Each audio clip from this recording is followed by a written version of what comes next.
Does he have it? Medeiros is going to get it. Never got it! He's on the outside line though, going into the fastest corner on the circuit. Surely this can't work. Dominic Ligner has got a sensational run outside line now though for the heavy braking zone. Around the outside goes the Audi R8. Look how much Miller's caught back into play. Exactly, Miller's still such trouble. He's not a second and change. All of a sudden, Miller's back in play. Can Barry do it? Big Barry's gonna do it! Big Barry!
Hello race fans and welcome along to round 2 of the North American Racing Series Virtual Modern Sports Car Championship.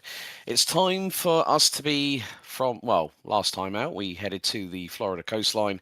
Now we're on the streets of Long Beach here in California for round 2, the 1.5 hours of Long Beach, and you join us on the Champion Sim Racing YouTube channel as well as the JP Broadcasting Network. Hello everyone, it's Alex Goldschmidt, joined in the booth by Paul Glover and also for his welcome insight at times Ross Smith, as we're going to have a fantastic race around what is the shortest round on this particular calendar. Looks like Matthew Overton's going to be joining us as well at times. But Paul, welcome in. It's good to have you alongside, of course, James Parfitt, otherwise indisposed due to a family matter this week.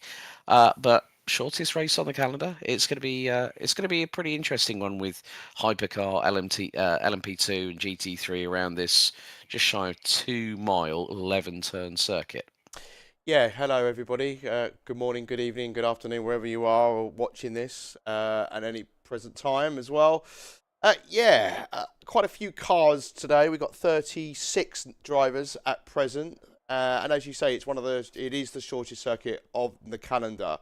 We were saying before we came live, around the fountain could be a little bit tricky here. It's not a track that I've done many laps round, but it is a track that I kind of have fond memories of when I was in my younger days playing the likes of IndyCar back in the day. So one of those tracks that I think has a bit of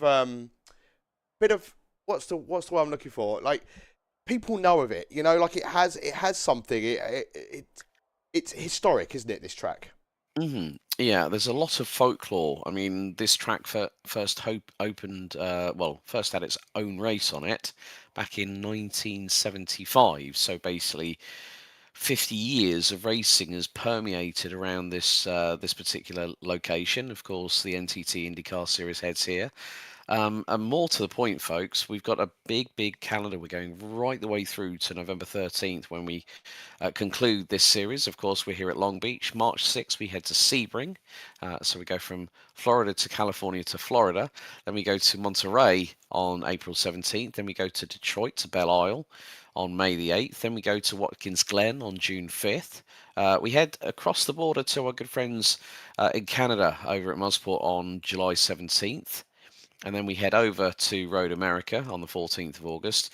Indianapolis, the road course variation is on September the 18th. Road Atlanta at October 16th. And then Virginia International Raceway, VIR, will host the season finale. So that is your calendar. And a big thank you to all the partners and backers. Now, here is the Grand Prix of Long Beach Circuit. It's been around since the mid-1970s, just spans just under 1.97 miles, 3.17 kilometers, and it's 11 turns, and that hairpin at turn 11 is going to be where there's a bit of a bottleneck, to be completely honest with you. But there are, more importantly, things that you need to remember here at Long Beach, which are the keys to the race. Now, the first thing is that you've got to keep it clean through T1. You can pass on the straights at turn, well, I mean, the first key to the race obviously is a given because it's a street circuit. Walls, no real runoff to speak of. So if you end up in the wall, you're going to end up pinballing. Be a traffic whisperer, so manage the traffic in your own right. Pass on the straight, so on the run down to turn 1. The short run up to turn 6, and then obviously turn 9, which is where you're going to be going into the 90-degree right at Firestone. Then also we've got to look at the different respective strategies for the car categories themselves. So with regards to Hypercar itself, the cars to beat at the circuit will be the V Series Caddy, the Toyota GR010, the Porsche 963, and the Ferrari 499P. They'll have a choice of the medium and the hard tyre. 2 times on fuel, so anywhere between 22 to 25 minutes per stint, 3 to 4 stops for the race duration. And then you look at the GTs as well, the cars to beat, the Mercedes AMG, the McLaren 720, the Lamborghini Huracan, and the Porsche 992. So there you have on your screens what I just talked about, reference Hypercar. Traffic timing is critical, set up to launch out of corners, which means don't give yourself too much work coming out of those corners and get that traction line down perfectly. But with the GT cars, however, it's going to be a little bit easier for the drivers. They've only got one compound to think about, which is the medium compound tyre, fuel at 1x, and then you've also got 30 to 35 minutes per stint, possibly a 2-stopper, maybe a 3 if there's going to be a splash and dash, and we saw that at Daytona last time out. So keep the tyres cool at all times and really control the throttle on exit. And what does it mean by keep the tyres cool? Well, this is a very abrasive circuit, plus there's a lot of turns to deal with as well. Good to see Stacey Scott's game, Beta94 and Ross Alexander Smith already in the YouTube chat. So thank you all for joining us. But you know what? I'd like to bring in Ross Smith if I can, because Ross knows this championship very, very well. I'm hoping he's going to be with us very, very shortly to give us an idea. Ross, how are you, my friend? Good to see you back after a little bit of a lengthy wait after the season opener at Daytona. Alex, good morning. Great to be here. Yeah, it was a wild race, and I'm anticipating another great one for tonight. Yep, so as you can see, air temperature 24 degrees, track temperature nearly 45 degrees Celsius. So with that in mind, folks, I think we should go heading trackside because we are in the latter throes of qualifying. So Ross, let's take a little bit of a look back. I mean, Daniel Kirby was absolutely. We have got the standings. I don't know. I can't see them at the moment from my perspective, but I know that Daniel Kirby leads the way with 30 points in Hypercar ahead of Johnny Gutierrez. So it was Porsche versus Peugeot last time out. Mike Bell rounded out P3 in the highest place of the Cadillacs ahead of Troy Owen with Scar Pope rounding out the top 5. Ben Kesby was the last of the classified finishers and thereby made it to the checkered scoring points. Oliver Day had a bit of a round to forget. John Uyen was a non-starter in the pro side of things. Then you go to Adrian Rice leads from Gilles Lalonde as the 2 top performers from Daytona. Then you had Lanny Hall in 3rd, Diego Rodriguez 4th, John Mayer and Carl Struhal rounding out the top 6. And then you had the likes of Mika Lock, Norm Graf, Yuki Takanashi, who had DNFs, also Philip Ducati, also a DNS. They should be hoping for a better time next out. Alec King for Shade Tree Motorsports leads the way ahead of Luciano Ochazo. JT Tammy 3rd in LMP2. And then Martin Tucker Martin for TP Performance by Shade Tree Motorsports rounded out the top 4. Becky Ely Clark was also in the wars at Daytona last time out. Tom Lane, Josh McGlinskey, Eugene Mazur, Mika Dern, and Cole McMillan round out the top 10.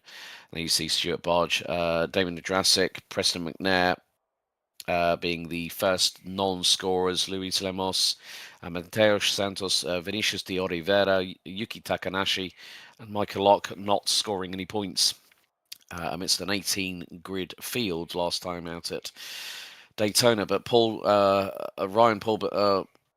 Reyes took the win in Daytona at the LMGT3 Pro class ahead of Alan Holden. So Porsche was doing Porsche things at Daytona and took the win. Alan Holden got surprised in his Ferrari 296 GT3. Then you got the likes of Vice Racing's Dave Coors and James Walker, both in a Porsche and a respective Aston Martin. They were just off the pace.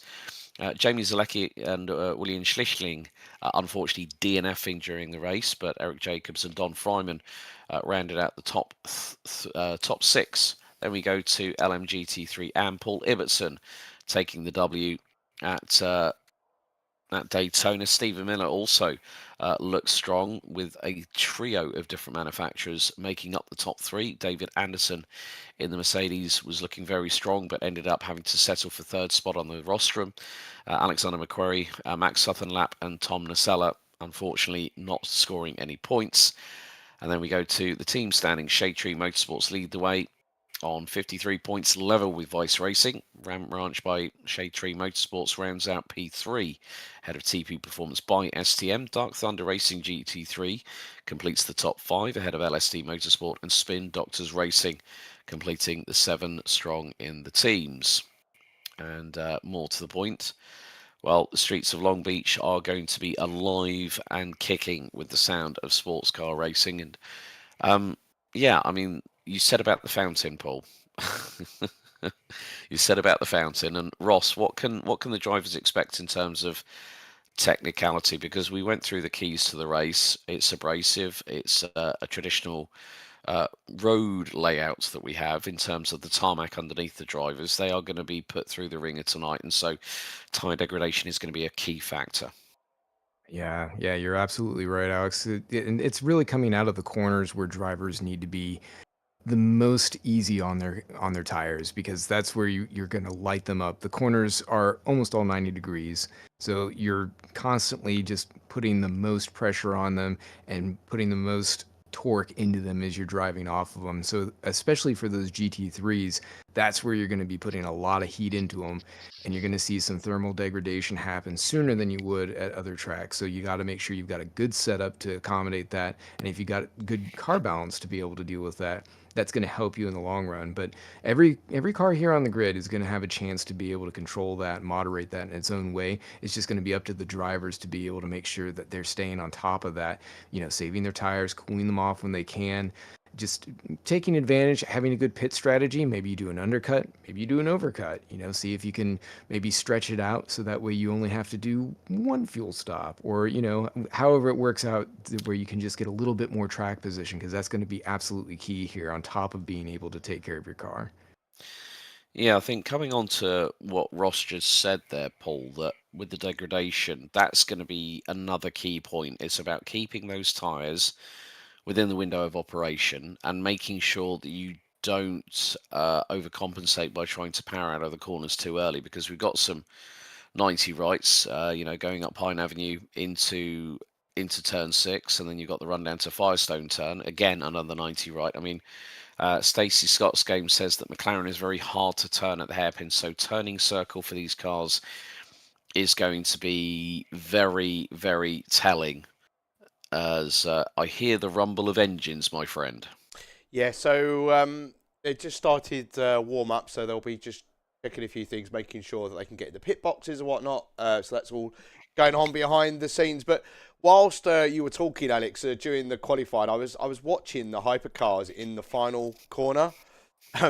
And some of them are, let's just say, sliding. Power sliding through that corner. Now it is qualifying, and maybe you can take that kind of approach because you're trying to find the fastest time and you want to take the life out of those tyres at that particular moment. But it'll be interesting to see how the difference in driving style during the race session, because that, as you say, the track is abrasive.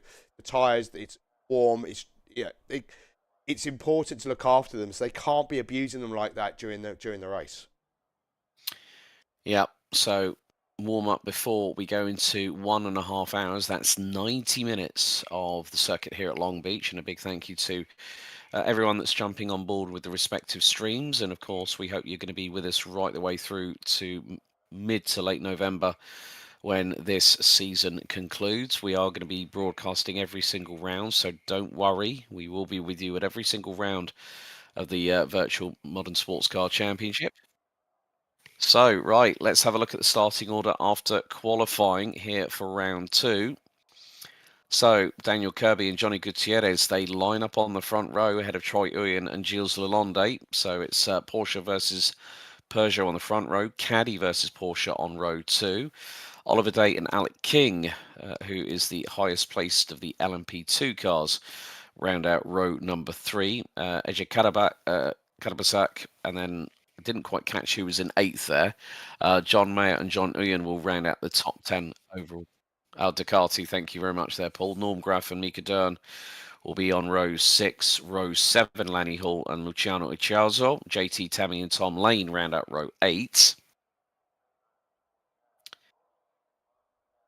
And then we complete the top 20 with Carl Strihal, Tucker Martin, Cole McMillan and Preston McNair. So a wonderful cornucopia of colour that we'll have here at Long Beach. Ryan Paulbert Reyes and Alan Holden will lead the way for GT3s on row number 11 with Eric Jacobs and Paul Ibbotson. Rounding out row 12, Matthew Overton and Stephen Miller complete the top 13 rows of competitors ahead of Dave Coors and James Walker for Dark Thunder Racing in the Aston Martin Vantage starting 28th. Damon Nadrasic and David Anderson complete the top 30 with Tom Nacella and Oliver Gervais rounding out the top 32, and Alexander McQuarrie and Daniel Kent with a pair of Aston Martins bringing up the rear of the field. So we will be under rolling start orders here at Long Beach, and between the sessions, well, qualifying it was 45 degrees Celsius. It's now nearly 40 degrees Celsius on the warm-up server as we speak. But gents, when we get the rolling starts underway, it's either win it or bid it at T1. You can definitely not win the race on turn 1 here at Long Beach, but you can definitely lose it. Yes. Sorry, I didn't know who you asked that question to. Sorry, I just realised my microphone was off as well. So, yeah, yeah, you're right. I mean, but isn't that the same at a lot of tracks, right? As well, and it kind of, I'm always of the stance is that I'm maybe not aggressive enough sometimes at the start. So it can also go the opposite, because if you've got a more aggressive car behind you and you're not being aggressive, pressurising the car ahead of you, then you could put yourself in danger because you're not aggressive enough. And it's really hard sometimes to make that judgment. And I try and take the cautious approach, but that often may mean that I'm swallowed by other cars, and then I end up in chaos. So. No, Ross? Yeah, I mean, Paul called it out quite well there. And I will say that turn 1 here is pretty deceptive. It's probably the one corner where you're going to come in, and if you're side by side with anyone, that's where you're going to have the most room, and then suddenly no room at all, because when it comes through on the camera again, you see that turn 1, you have all of those tire stacks that just jut out there, and they want to grab the back of your car. And you feel that too, and you're going to see at least one car in those tire bundles before the race ends today. I guarantee it. Yeah, so 34 cars, a combination of Hypercar, LMP2, GT3.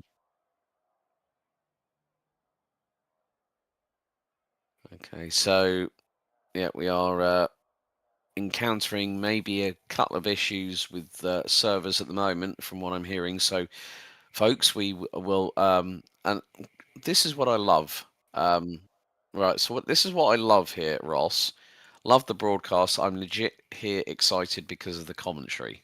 That's a wonderful thing to hear, that it's not just about the racing and on track, but the fact that we can provide a an informed and educated and exciting broadcast, but also with that little bit of banter thrown in for good mix. Who posted that? Was that Paul who put Yeah, that out Diamond there? Or Dogs Racing. Yeah. I mean, That's it's my other something that account. Yeah. Yeah.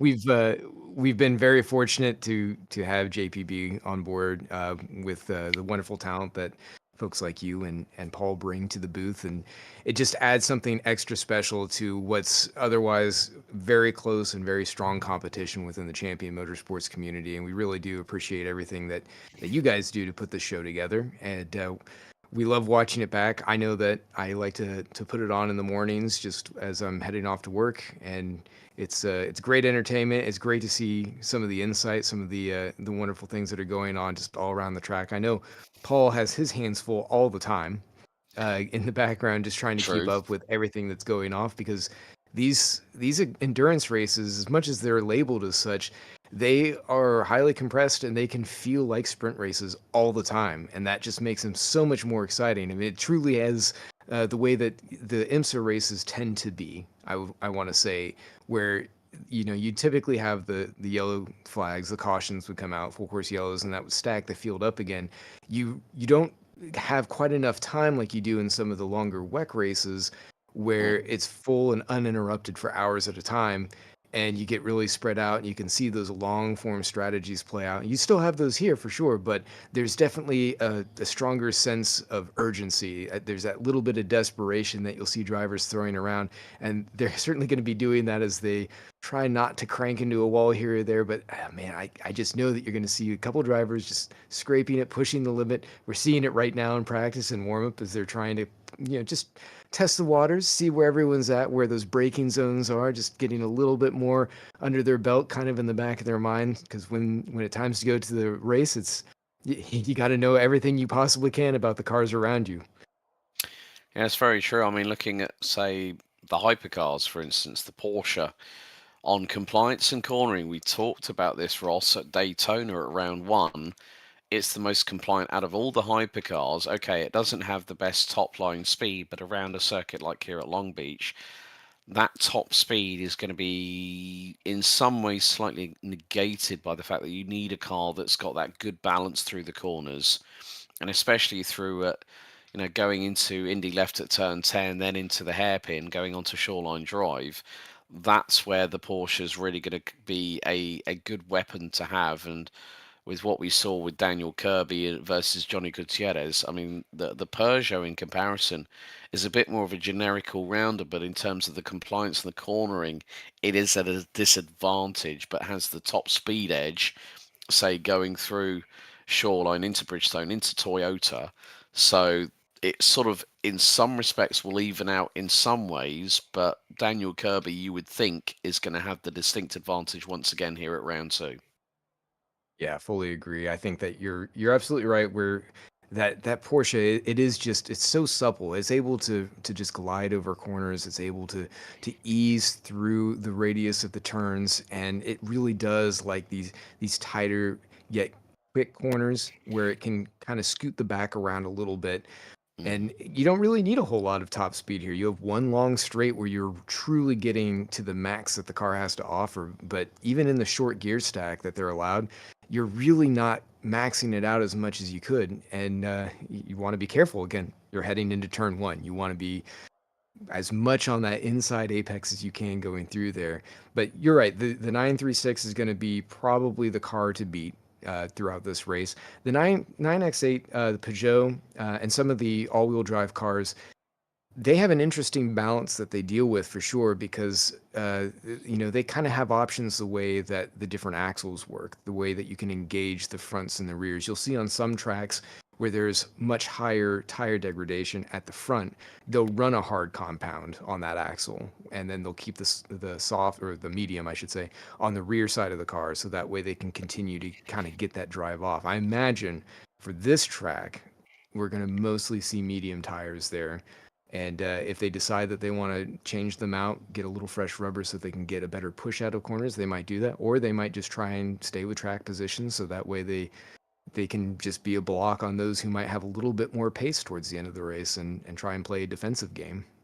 Yeah, I mean, in terms of the lap times between medium and hard compounds on the hypercars, what kind of differential are we looking at in terms of, like, say, race pace? Is the differential half a second? Is it 8/10? I mean, must be quite a big decision for drivers to make that choice of whether to go onto the medium, which will be the softer tyre, which will be a bit more compliant, but will uh, tail off early in comparison with the hard compound tyres, which would be a bit more akin to using at a more higher abrasive surface like this.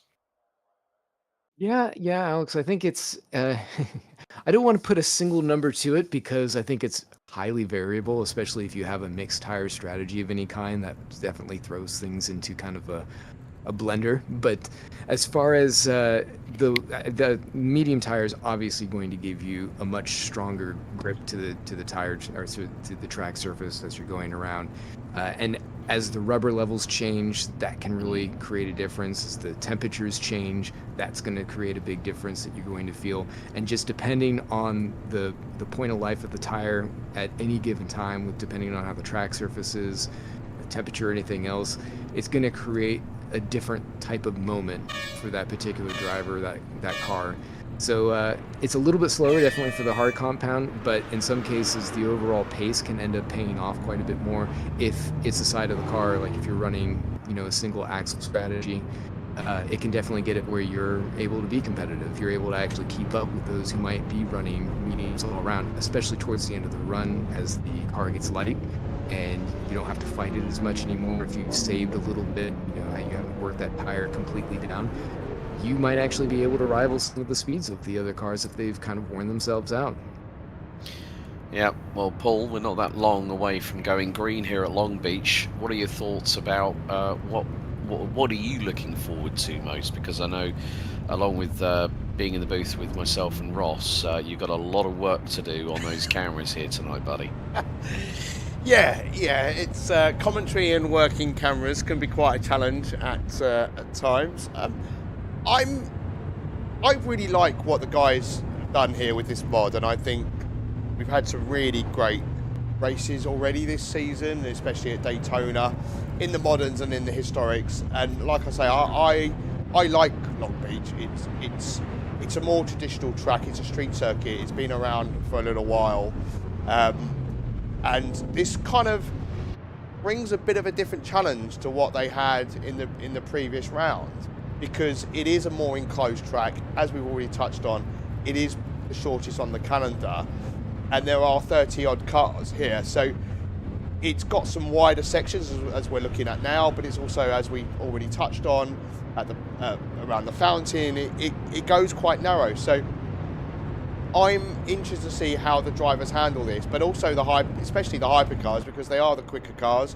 So they got to have a bit of patience to navigate the LMP2s and the GT3s. So that's going to be interesting. And I'm sure if James was here, I'm sure he'd be at some point of the race he'll be shouting about blue flags. But he's not here to do that. So no Sebastian Vettel cries like his Ferrari days in Formula One. But I think, Ross, the situation for the hypercars, especially Messrs Kirby and Gutierrez on the front row, they are going to quickly find, I mean, what was it, Daytona? I think it was 12 to 15 minutes in, they were hitting back marker traffic. I think here at this short circuit, depending on obviously what dramas transpire in lap 1, means that we could see the back marker traffic will have to be negotiated very, very early in this race. And that's the key to the race here, that it's not just down to the hypercars keeping to their lines, but it's also down to GT3s and LMP2s also having eyes in the back of their head.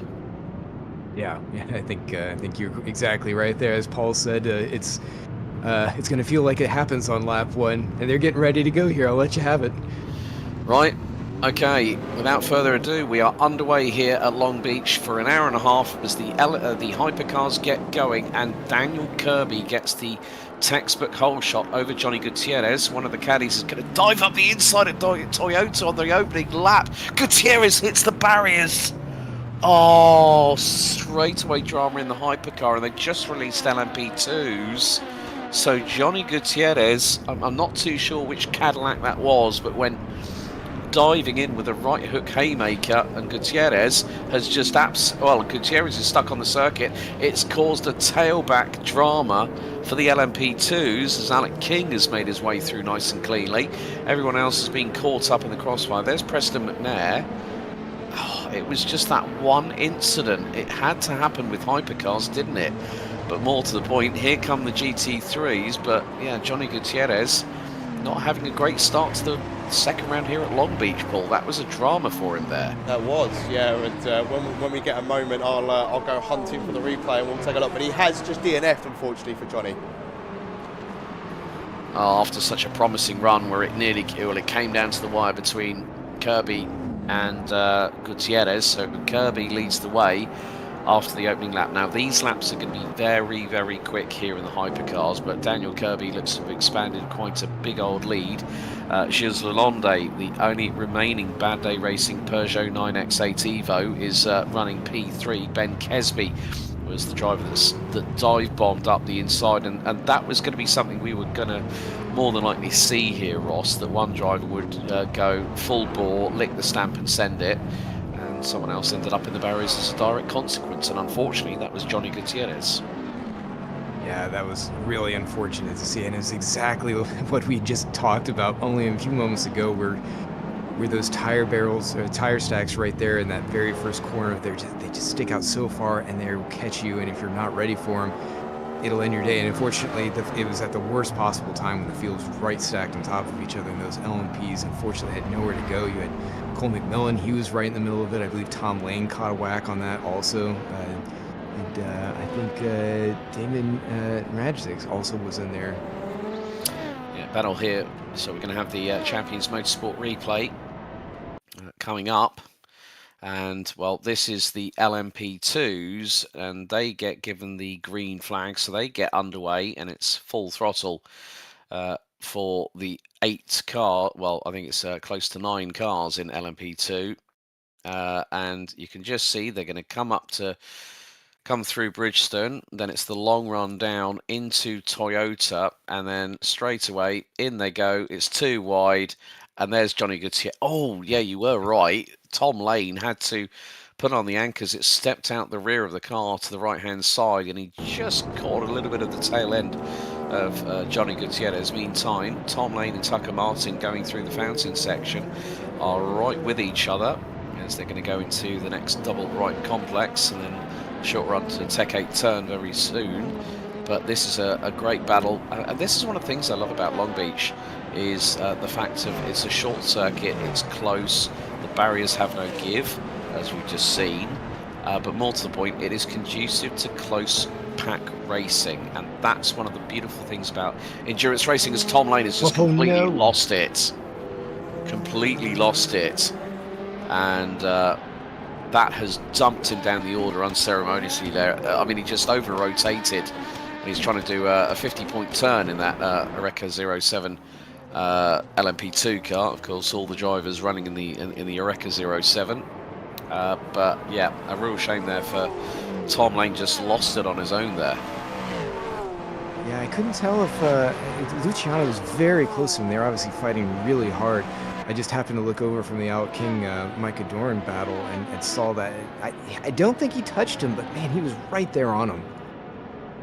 And that's the biggest thing there, Paul, that through 90 right like that, you make one wrong move as, oh, that's not going to go well for JT. Well, JT Taminili got dive bombed there through T1. But coming back to Tom Lane there, Paul, it was just the case of, we're now going to see the replay here, courtesy of Champion Motorsports. And Tom already had a wag. The back end was already tail wagging, and then he just turns it in. The back end, he didn't get an assist on that at all. And then it was nearly 3 abreast, and Tom nearly got collected as a direct consequence. This track, it's a bit like an old school British track, if you will, that one wrong move and you end up either in the barriers or you spin it around quite quickly, and you're the one that ends up with egg on your face. Yeah, and it's unfortunate, really, that, isn't it? It's so early on in the race as well, but got time to get himself back together. It's wondering whether he's got any sustainable damage from that as well. Maybe damaged his tyres a little bit. So, and he's now kind of stuck amongst the GT3s for the moment. But I've noticed he's pulling aside. He's gone into the pits. So he's gone in for. I don't know if he's gone in for some tyre changes or maybe some repairs. Yeah. Oh, now there is a GT3 that might have just hit the nose end of hit its nose into the barriers off of turn one, off of Toyota, because effectively Bridgestone, I think, is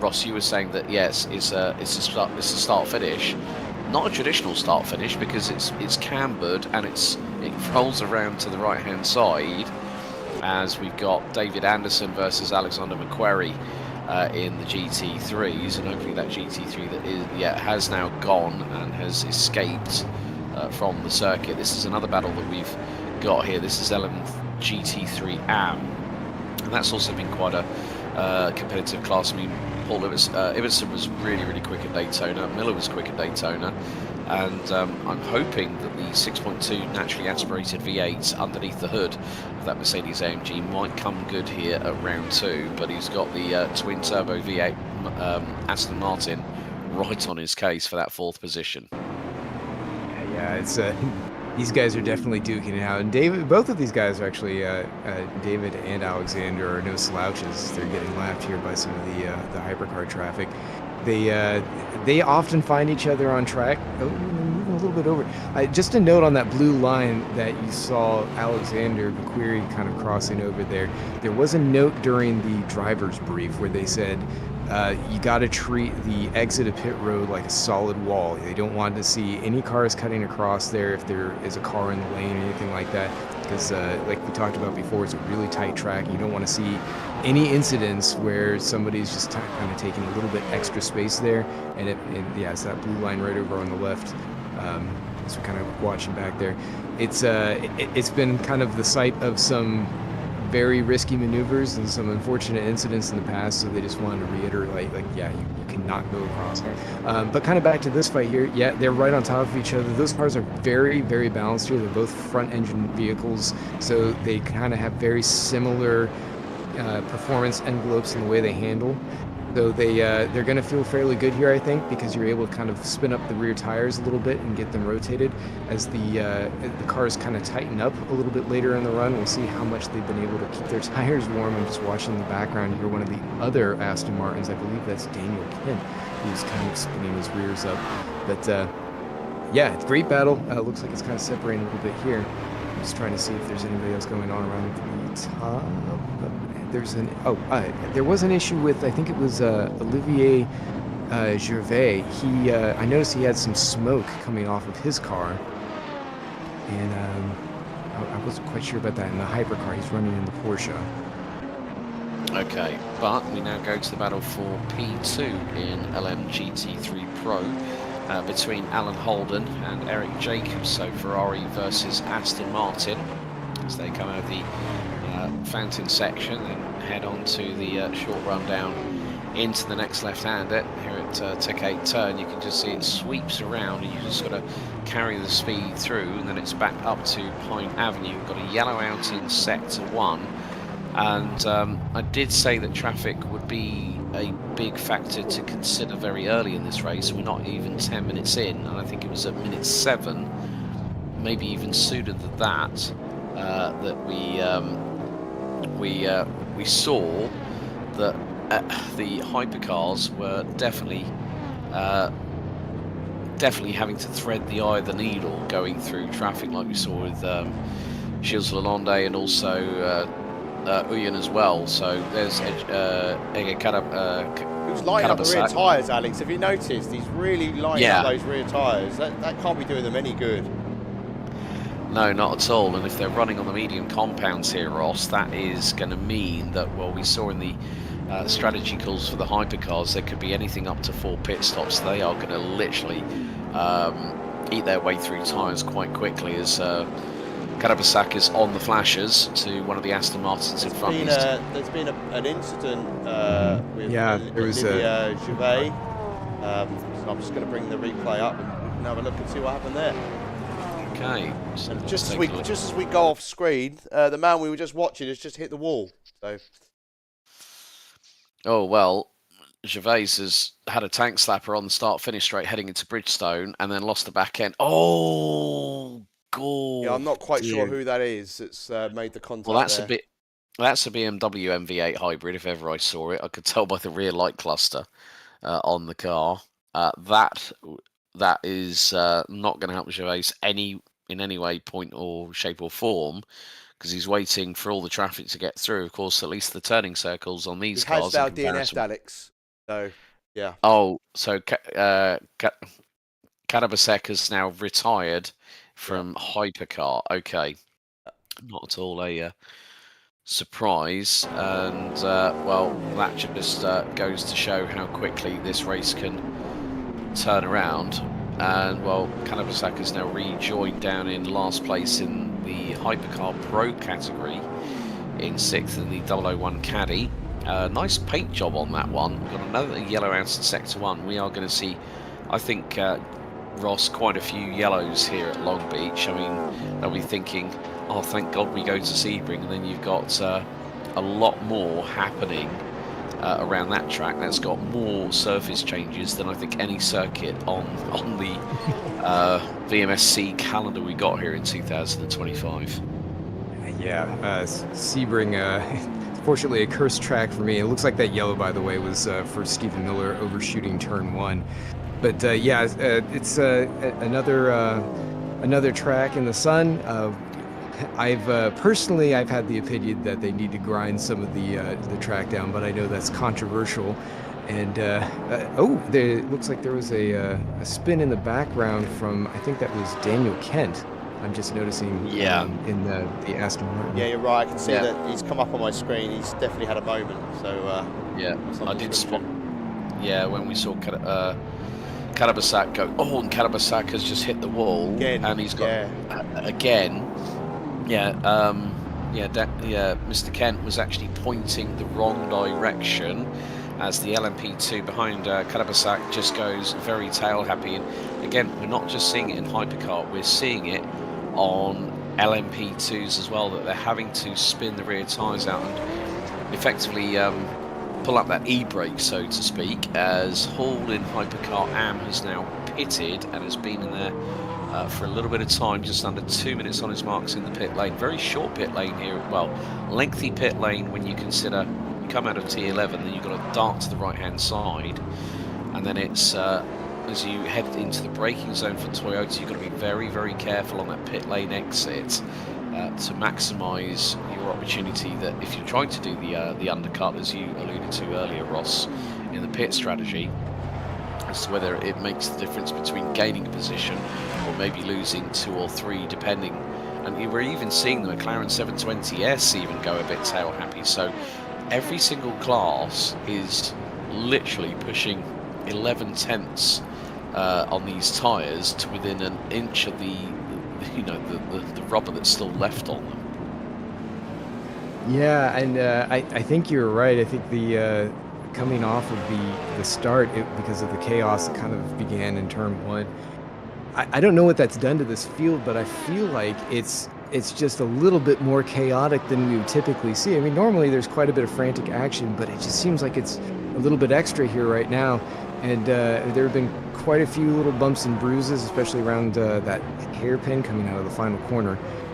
And I'm, my head's kind of on a swivel here. I'm just spinning around, trying to find where some of these incidents are happening. Some of them are just casual misses on turn 1, where drivers are pulling off into that extension area, and other ones have been more severe, like we saw with Bouvier, who I went back a little bit further. It looks like that incident started much further on, as he copped a whack from Felipe Decardi, who was coming down the back straight.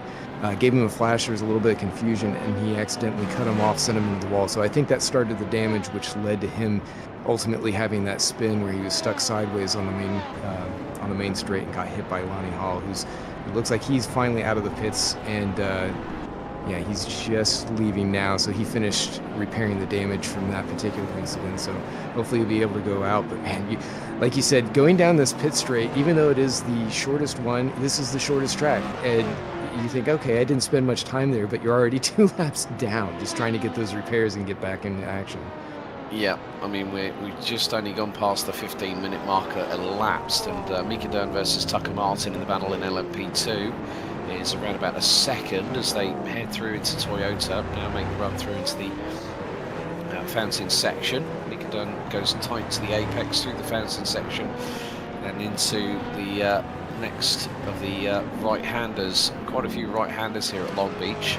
Of course, only 11 turns in total, but you've got to be very, very careful of the back marker traffic. There's a GT3 car just up ahead, and Mika Dern tries to go around the outside. The Aston blocks his way, and then Dern gets through at the next right-hander. So good traffic negotiation, but as I say that, Mika Dern just completely over-rotates. That was too much throttle application, I think, coming out of the corner, whilst carrying speed. So went for the inside line, and I think may have just carried a bit too much momentum, and that meant the front axle swapped with the rear. So we're going to go back to another Champion Motorsports replay. So he's got through on the Aston Martin, and then literally, bang, he's hit the barriers, and that has cost him big time.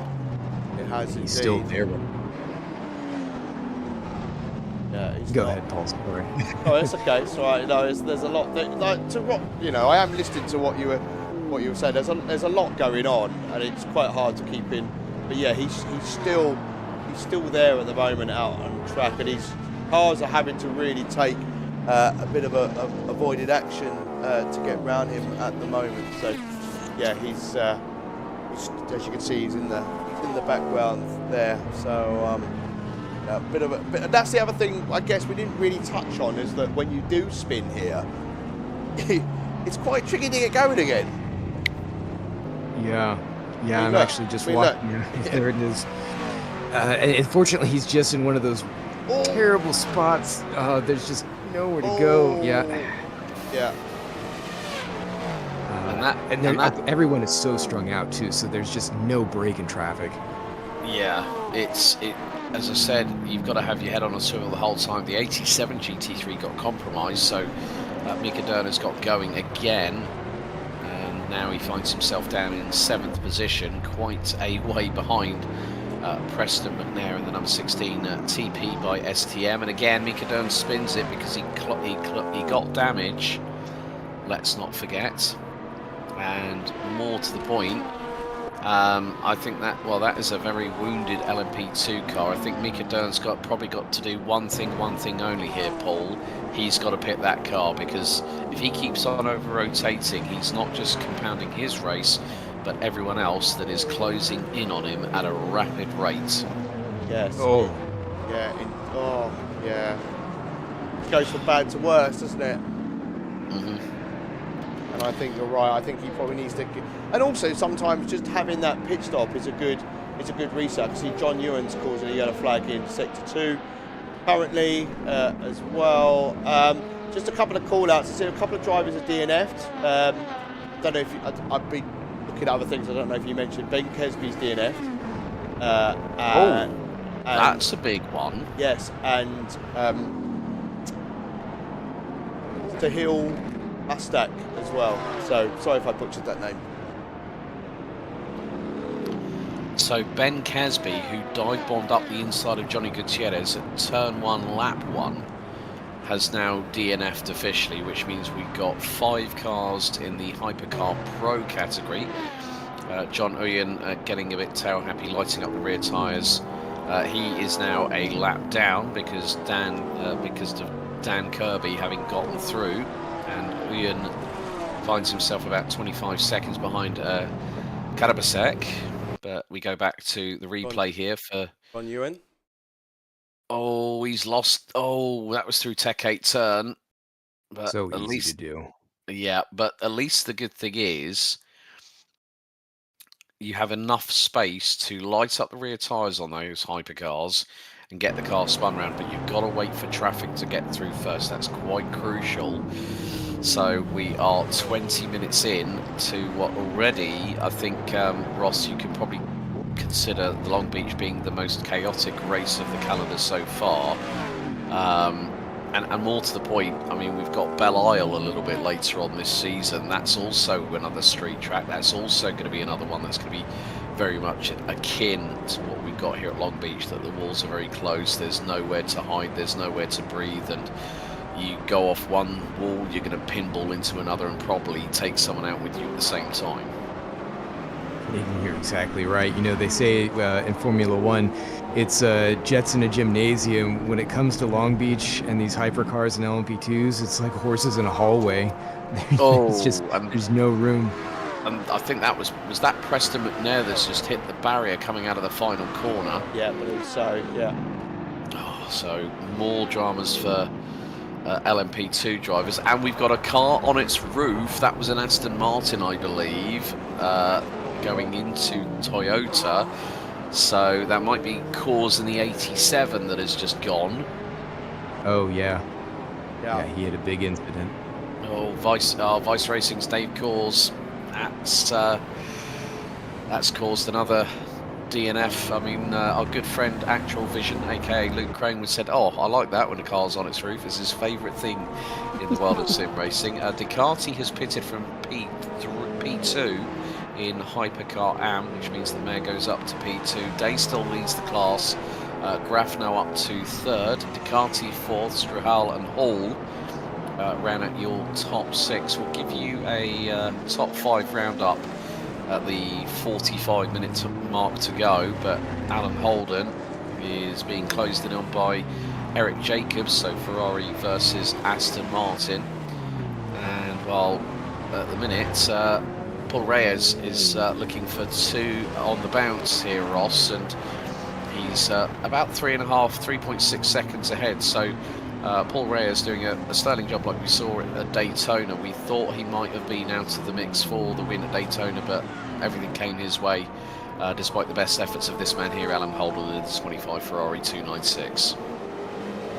Yeah, it's interesting to see these two formats going at each other. Obviously, Porsche, Ferrari having a long tradition of rivalry, and we saw at Daytona the 992 was very strong overall. Sorry about that background there. Yeah, he's obviously well up the order. I think Alan Holden might be able to have something for him towards the end, but I think that Porsche is going to just be very strong here. I know, talking with Paul Ibbotson, he was saying, commenting on just how good it can be. Unfortunately, now his teammate has flipped over, so he's going to have to carry the flag for Vice Racing. But yeah, they've got a couple others in between them. The Aston Martin there being driven by Eric Jacobs. He's doing a great job. He's just a little bit further up the road from Paul. And in fact, I think Paul's starting to track him down a little bit as we kind of talk about that. So we're going to have a little bit of Porsche. Oh, I think Paul just got a bite. Hypercar. That's not a good sign, is it, guys? Oh dear, that means the engine could be on its way out, and that is for the Valvoline liveried car, the 03. Ducati. Oh, Ducati. That is not what he needed. Now, something's gone awry, I would imagine. Well, that's going to be for a want of purpose. If that is oil that's leaking onto the circuit, oh dear. And he's, yeah, well, it's not helping his rear tyres any good either, because he's all over the place. He's a bit, you know, and he's just literally just got into the wall. Insult to injury, smoke billowing from the back end of the hypercar there, and it's, I think, guys, that looks terminal. He needs to park it. Yeah, I saw the smoke coming off earlier. Yep, there he's into the pits. I think he might have accidentally kept his qualifying setup on the car, and he has too much blanking on the radiator. Oh, there's a GT3 stuck near the fountain as well. I'll try and work out who that is. Oh dear. Someone's going to be hemorrhaging a shed load of time. That's why we've got a yellow ounce in it's Tom the seller. Oh, the 28. Okay, yeah, running in P5 in NAM. He's had a bit of a moment going in. So apologies at the moment. The replays don't have. Oh, I don't quite. That wasn't right. Yeah. That wasn't part of the plan. That wasn't part of the plan. No, I've been trying to solve some technical issues behind the scenes, but yeah, he's Fortunately for Tom, he's still there. So, there you go. Yeah, terrible spot. You're blind. You just know that there's a yellow there, but you don't know where the car is because the wall on the left just obscures that entire area, and you're not even looking over there. You're watching the fountain. So this is so dangerous. There's just no break in traffic, and you can hear the cars coming through. Careful, guys. Yeah, a bit like Toyota, where we saw the moment with Gutierrez. You know, at least he wasn't on the plants like we had a little while ago, where we had Simon Pagenaud ending up on the flowers in 2022. So no one's done that quite yet. And Stacey's gone in chat saying, "Way to go, Paul. Do you need a hug?" I think yes, he definitely does. Trying to sort technical problems while you're trying to broadcast is always a bit of a challenge. And the thing is like, well, it worked last time. It worked when I was testing it. Why is it not working now? What's going on? Fun games. Yeah. Well, Tom Nacella gets back out on track as we're fast approaching the first third of this 90-minute race here at Long Beach, and yeah, he's keeping out of the way of the Hypercar and LMP2 traffic that is closing in on him. He's got one of the Aston Martins closing in as well.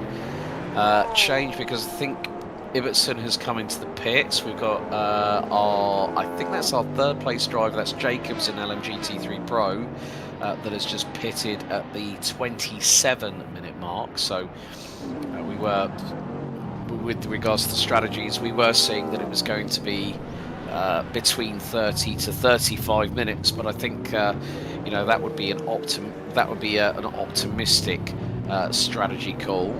JT Tammy versus Luciano Uchiazo as we go back to the Champion Motorsports replay, and this is going to be Ducati coming out of pit lane, and the trouble had already started. So there was smoke billowing from the rear end. He tags the wall coming into Toyota. And he's DNS. And he has now retired from the race. So not only are we getting traffic to negotiate here, Ross, this is going to be a race to survive, a race of attrition here at Long Beach, because we've had quite a few drivers retire from the race. So I think we're now less than 30 cars combined. As one of the hypercars gets out of the way, that is Ian, who's just dropped in. That's the 111 that has dropped into the pit lane. So Kadabsasaka's also pitted. As a bit of a battle over P2, Alex. Yeah, that's Miller versus Ibbotson, and Ibbotson was leading the class. So Stephen Miller in the McLaren 720S, Paul Ibbotson in the Soul Vice Racing Porsche 911. Well, the Soul Vice racing car, as his teammate Kors running in an Aston Martin. Oh, bit of a moment there for Ibbotson, trying to get the launch on the Porsche, and now we're going to see coming out of the final corner, Ibbotson trying to go for the crisscross, and Miller defends. Now you can see picture in picture, we're riding on board on the front splitter cam of Paul Ibbotson as he closes through at Bridgestone, heading into Toyota. Now, is the Porsche going to go for the dive bomb here into turn number 2? Ibbotson, I think, is going to wait and bide his time. He's going to stay in the wheel tracks of Miller. Miller nearly catches the tyre barrier. LMP2 into the mix as well. That's a challenge. Oh, now that's, yeah, when you're having your own inter-class battle, and then you've got a faster vehicle closing in on your 6. Now it's the double right coming up. They're going to have to be very, very careful here. Ibbotson pulls to the right-hand side, lets the LMP2 go as they run down into Tech 8 turn. Now Miller's got the LMP2 trying to go to its left-hand side. Another one behind him as well now. Oh, dearie me! And now, now if you wanted close racing when LMP2s and hypercars are closing. Actually, that's a Lamborghini that I've just spotted, an SC63. I don't know who's behind the wheel of that one. I think it's the only Lamborghini we've got on the grid tonight. But again, just more to the point of how close this racing is. But with this traffic trying to get past Stephen Miller, it is Ross giving Vice Racing's Paul Ibbotson an opportunity to try and close that gap. It's less than a second here. Yeah, and pardon me for being distracted for a moment. I just saw a big moment with JT Tanny. He got tagged by one of the other LMP2 cars. But you're right. I'm just watching this battle with Ibbotson and Stephen Miller. I think Paul has a much more stable platform under him. I think he's got a bit more pace, and he wants to get by Stephen. And I think Stephen's probably one of his strongest assets is just being able to defend really well and make himself a big block in the road. Yeah. So watch a replay here with JT Tammy. Oh, that was going through Bridgestone, the exit of Bridgestone. And JT Tammy somehow kept it out of the barriers, well held indeed. He's definitely going to need to check his underpants after this race, because those are definitely going to be soiled after that. That was definitely a Coke Brown moment, but yeah, as you say, really well held there. Really well held. So, yeah, great job. That was an odd touch by Micah Dorn there. I'm not sure what that was, just because of the traffic and he came over a little bit more than he was anticipating, but that was a very unusual spot for that kind of contact. Well, considering they're actually at full, they're at full throttle, they're in 6th gear, and obviously there's a shorter gear ratio that you can use for the circuit here at Long Beach, but if Derner's got that car a little bit more hooked up, then Tammy just gets unsighted. But it was the slightest amount of contact. I think it was left front and right rear, and then Tammy just gets this big old wiggle as, that was a mistake there from Stephen Miller going into the fountain section, and Ibbotson nearly went up the back end of him. Now they're going to come out of the fountain section into the double right-hander. They've got the race leader, Dan Kirby, not too far behind them either, so they've got to play it safe. Ibbotson could use this opportunity to his advantage. He's going to pull to the right-hand side. There goes Kirby. Is he going to try and go through on Miller at the next left-hander? No, he does not, but he waits and bides his time. Good as always from Dan Kirby, just keeping traffic management at its very best, and especially when you're the race leader. He's won at Daytona. He wants to continue that winning streak here at Long Beach, but Miller, again, is still keeping ahead of Ibbotson. Ibbotson, it seems to be thwarted at every turn when there are faster cars approaching him. We've got King, Icciardo and McMillan in LMP2 Pro now in the pits as we go back camera on picture-in-picture. And now Ibbotson, can he get the run down into Toyota through Bridgestone? They come across the line, the gap is about 0.2 of a second. It is closing as Ibbotson now gets the overspeed in the Porsche over the McLaren. Now where is Ibbotson going to place this car? Is he going to dive to the inside? He does, and that's a nice lunge. Late on the brakes, is he going to keep it? He keeps it away from harm's way, and that is Ibbotson through for P2 on Stephen Miller. Great move, one of the best we've seen this evening. That was a long time coming. You could see Paul just doing tap dancing on the back of Stephen's bumper, and it was not going to be long, because he's got Alexander McQuarrie another 8 seconds, or actually a little bit more than that up the road. Well, no, it's come down a bit. About 7 seconds, I'd say. Yeah. So he's able to get him, but he doesn't want him to get away. He needs to get up there and chase him down, because they're not going to have a lot of time left at the end of this thing. Yeah, very much the case. So 56 minutes to go until we hit the checkered flag here at round 2 of the NARS Virtual Modern Sports Car Championship. We are still continuing to see at the battle with Paul Ibbotson and Stephen Miller, and well, now the gap is 1.6 seconds. So now that Ibbotson has gotten away, he is now pulling time over Miller, who rotates the car, coming through out of T11 at the hairpin. That's down Shoreline Drive. In the meantime, however, Martin and Tammy are in pit lane for LMP2. Alec King, who took the win back at Daytona, is looking for a second successive victory. And I mean, what can we say? A huge lead there of really. Yeah, I mean, it's like 23 seconds at the moment. Yeah. But I think it was over half a minute when we'd I think Alec King knew it was a bit tight at Daytona when we spoke to him in the post-race interview show for Daytona. But once again, Alec King, again, just being a complete master of the category and just really showcasing his skills, as we see that one of the Cadillacs has, as the 111 has just DNF'd from Hypercar Pro. DNF'd, yeah. got stuck into turn 1 by the looks of it. So. That turn 1, Ross, is really catching a lot of people out tonight. I kind of wish I hadn't have brought it up because, yeah, I think it's eaten more cars tonight than any of the other corners on the track. And even before that, I think Micah Dorn totally blew through in his LMP2, the blood-drenched livery. Yeah, there he is. Just didn't make it. Oh, yeah. That didn't look terminal to me, but I guess it was just too much. Micah Dorn is also DNF'd as well. I don't know if you called that out. No, we weren't aware of Mika actually DNFing. Thanks for the heads up on that one, Paul. I mean, yeah, again... He had a bit of a bit of an odd moment, I'd say. Let's bring it up on replay. Okay, so this is Mika Dern for the LMP2 class on the Champions Motorsport replay. Now this is going to be... Oh, he's gone straight on.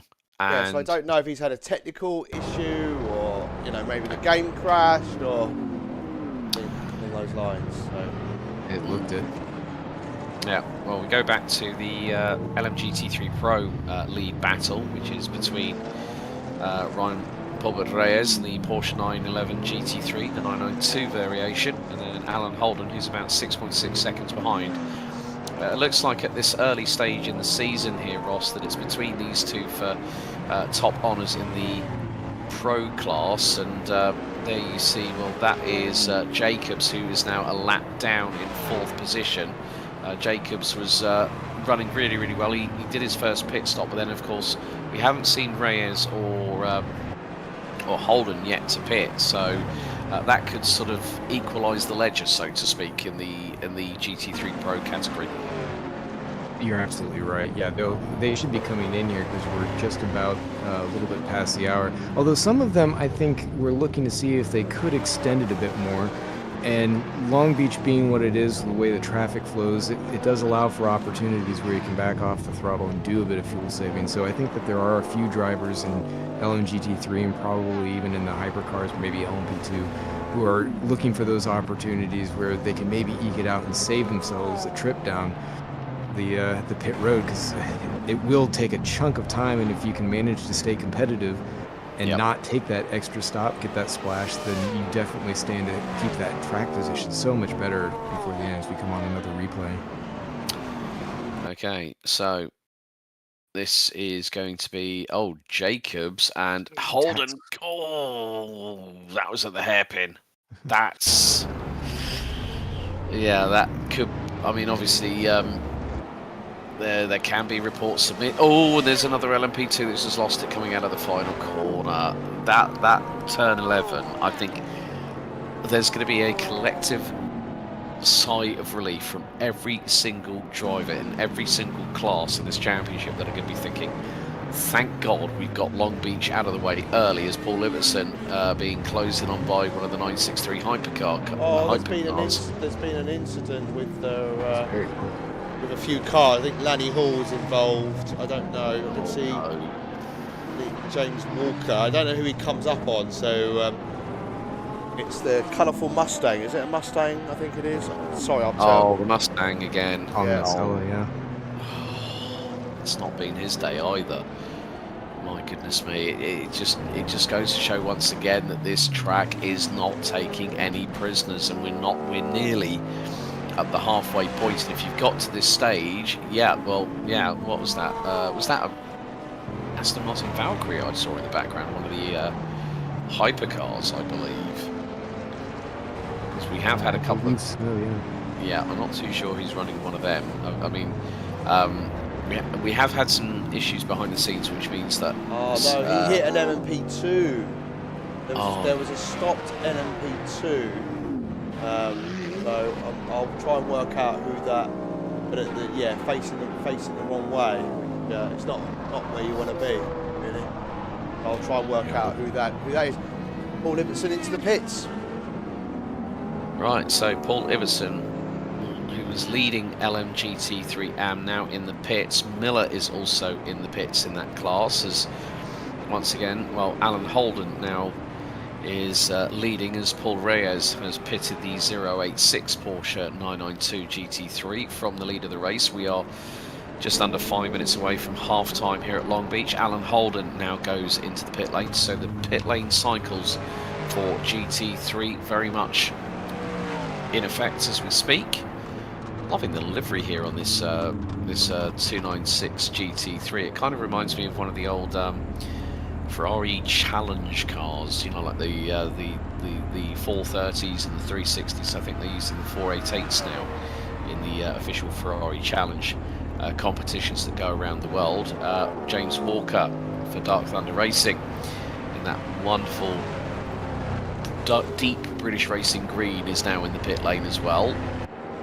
He's yet to hit his marks. That could give the opportunity to Jacobs in the Aston Martin. That time is rapidly going down. Meantime, David Anderson in the number 78 Mercedes AMG GT3 Evo has a lead over Paul Liberson, who has now returned to the circuit after his pit lane adventure, and the gap is now 35.6 seconds. I mean, it's only going to be a matter of time here, Ross, before David decides to jump down pit road and take a pit stop, but that's also dependent on what strategy he's doing as flames spurt from the side exhaust on that Mercedes AMG GT3 Evo as he went into Toyota. So we're not really going to get a real indication on who's going to be battling for victory lane and who's going to be battling for the final couple of steps on the rostrum, as we are 3 abreast. It's LMP2 with 2 GT3s, and that nearly got a bit hairy.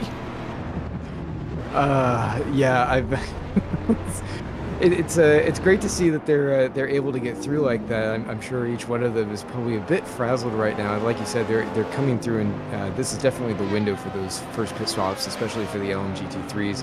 And I think that just based on some of the pre-race discussions, some of the banter back and forth, that they were looking to see how much they could extend their stints to be able to make sure that they fit it all in and maybe have a little bit of extra juice in the end, so that way they could push it a bit more. And I'm not sure how much they're going to rely on changing tires, or if some of them, I know they were thinking about trying to eke it out for the whole race. Based on the way I've seen some of the driving so far, I have no idea how much of the car is going to be left on some of these drivers' vehicles, but I think it's going to be something they have to consider. I mean, we're just getting close to the halfway point now. I think coming up at about 45 minutes. Looks like we got another replay here, queued up by... yeah, sorry, it was Lenny Hall that's the car that had spun, which caused the chaos. In the Lamborghini, yeah. Oh, and the Mustang just completely T-bones the front right, and then we've got the number 14 Aston Martin having to avoid. Yeah. Yeah. I mean, as if Lamborghini's troubles in WEC and also IMSA weren't bad enough, they're having a bit of a drama here on the virtual modern sports car. Poor Lenny had another incident not long after that as well, so bless him. So, yeah, I let my replay go on my other screen, and yeah, he lost it again. Bless. Well, you can't give a man who's not giving up. You know, I think at the end of the day, that's one of the things about this championship, Ross, that there are some drivers who are there to win. There are some drivers who want to better themselves, and you know, if at first you don't succeed, you try again, as we're finding out. Had another, and sadly for him, T1 has now become his nemesis as well. So. Oh dear. Okay, here we go to the replay, the Champions Motorsport replay. So here we go into Toyota, and quite a hit. That's a big hit into the Acura tyre barrier there. So the number 50 Lamborghini SC63. Yeah, that's not good at all. Preston McNair in the that's what I like about some deliveries. They're very well, there's a correlation between Preston McNair's livery and of course the livery run by United Autosports, the team run by Zach Brown, head of McLaren, and Richard Dean.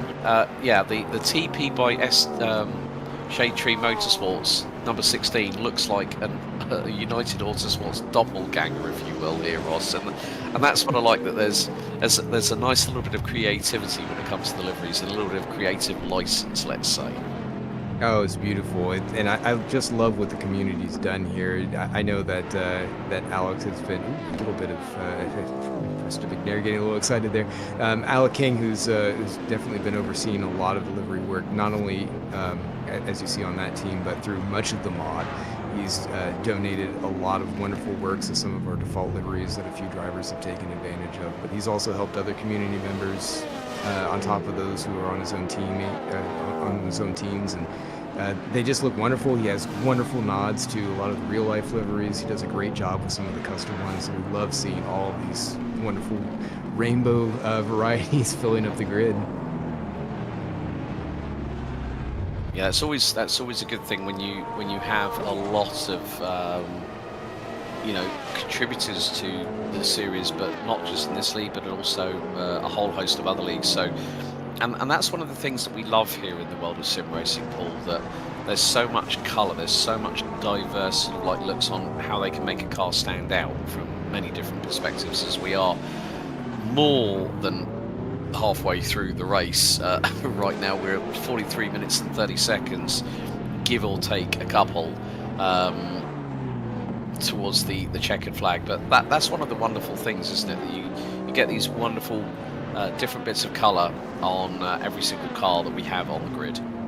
Yeah, and that's the thing, the liveries kind of, they sort of make it sometimes, don't they? And they, also people genuinely get really excited when you know, everybody makes those noises. Oh, look at that livery, like grown men, we get really excited about a livery, especially, if I say the Golf livery of the yesteryear, like immediately it sparks some emotions in us, right? Yeah, I mean, like, but I'll never understand why. I don't know. We just get excited about a livery, it's like, well, it can sometimes, it's not just the livery, is it? It's also, it's the car as well. So it's kind of both have to really work, don't they? And in this world, if Daniel Kirby wants to run a different livery every week, he technically could, I guess.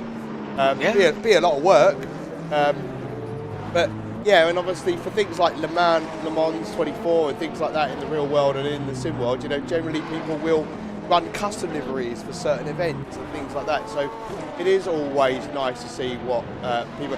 Like, I particularly like Paul Ibbetson's livery on the Porker. I really like that.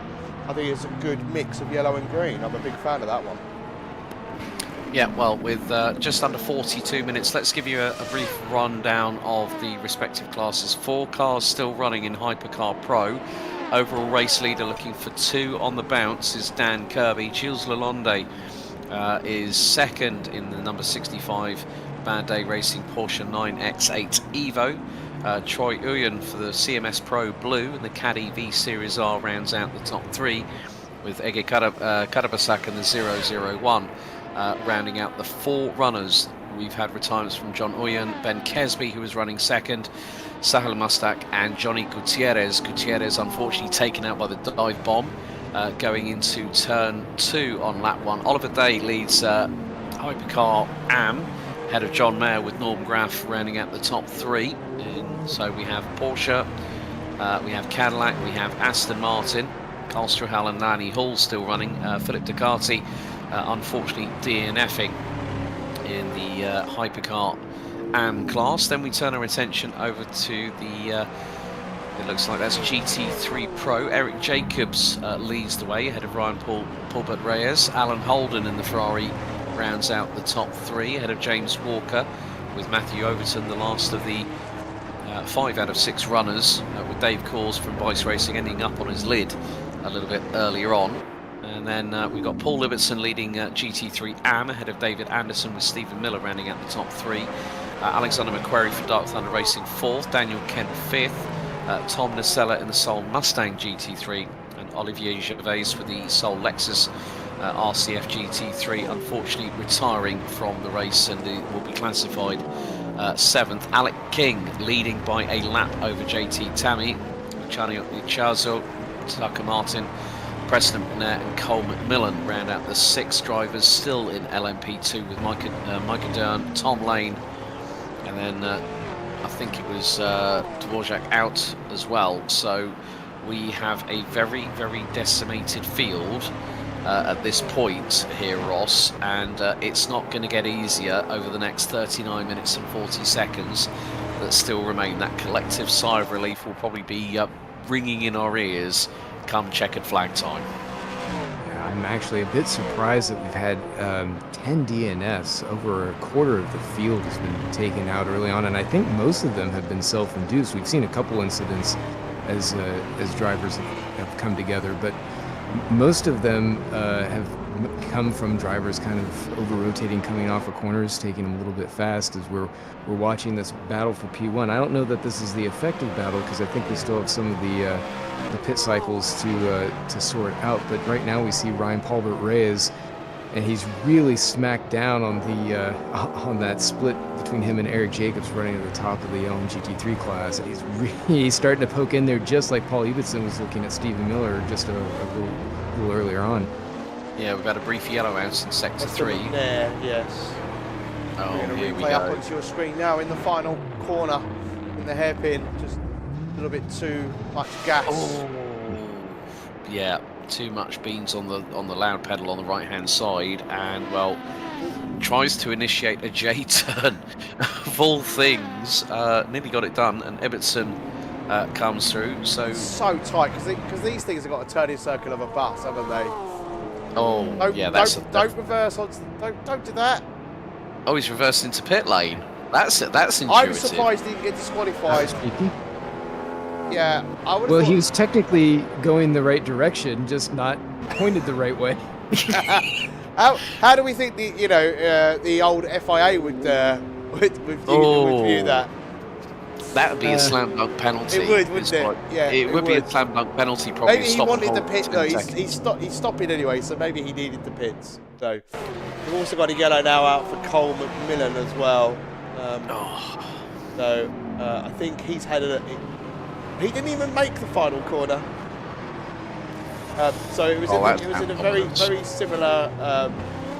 similar place, but yeah, he It's unusual. yes. Oh, he hit. Oh, he I think he was trying to take too much. I think he was trying to take a different line for the final corner. Because you have to, right? But I think he's just gone a little bit too early to find that line doesn't exist. So. He tried to turn left to go right and hit the barrier as a direct consequence on the entrance into T11. Meantime, there's Eric Jacobs, who has been passed by Ryan Paulbert Reyes in the LMGT3 overall classification. And then we've got the battle for now this is interesting. JT Tammy versus Luciano Chiazza. They've got Jacobs just in front. We've got a yellow out in sector 2. Jacobs keeps out of the way of the warring duo as they go through. And now it's out of turn number 11. Both drivers make it nice and cleanly out of the final corner. Like Martin made contact with a GT3 trying to lap him. Yeah.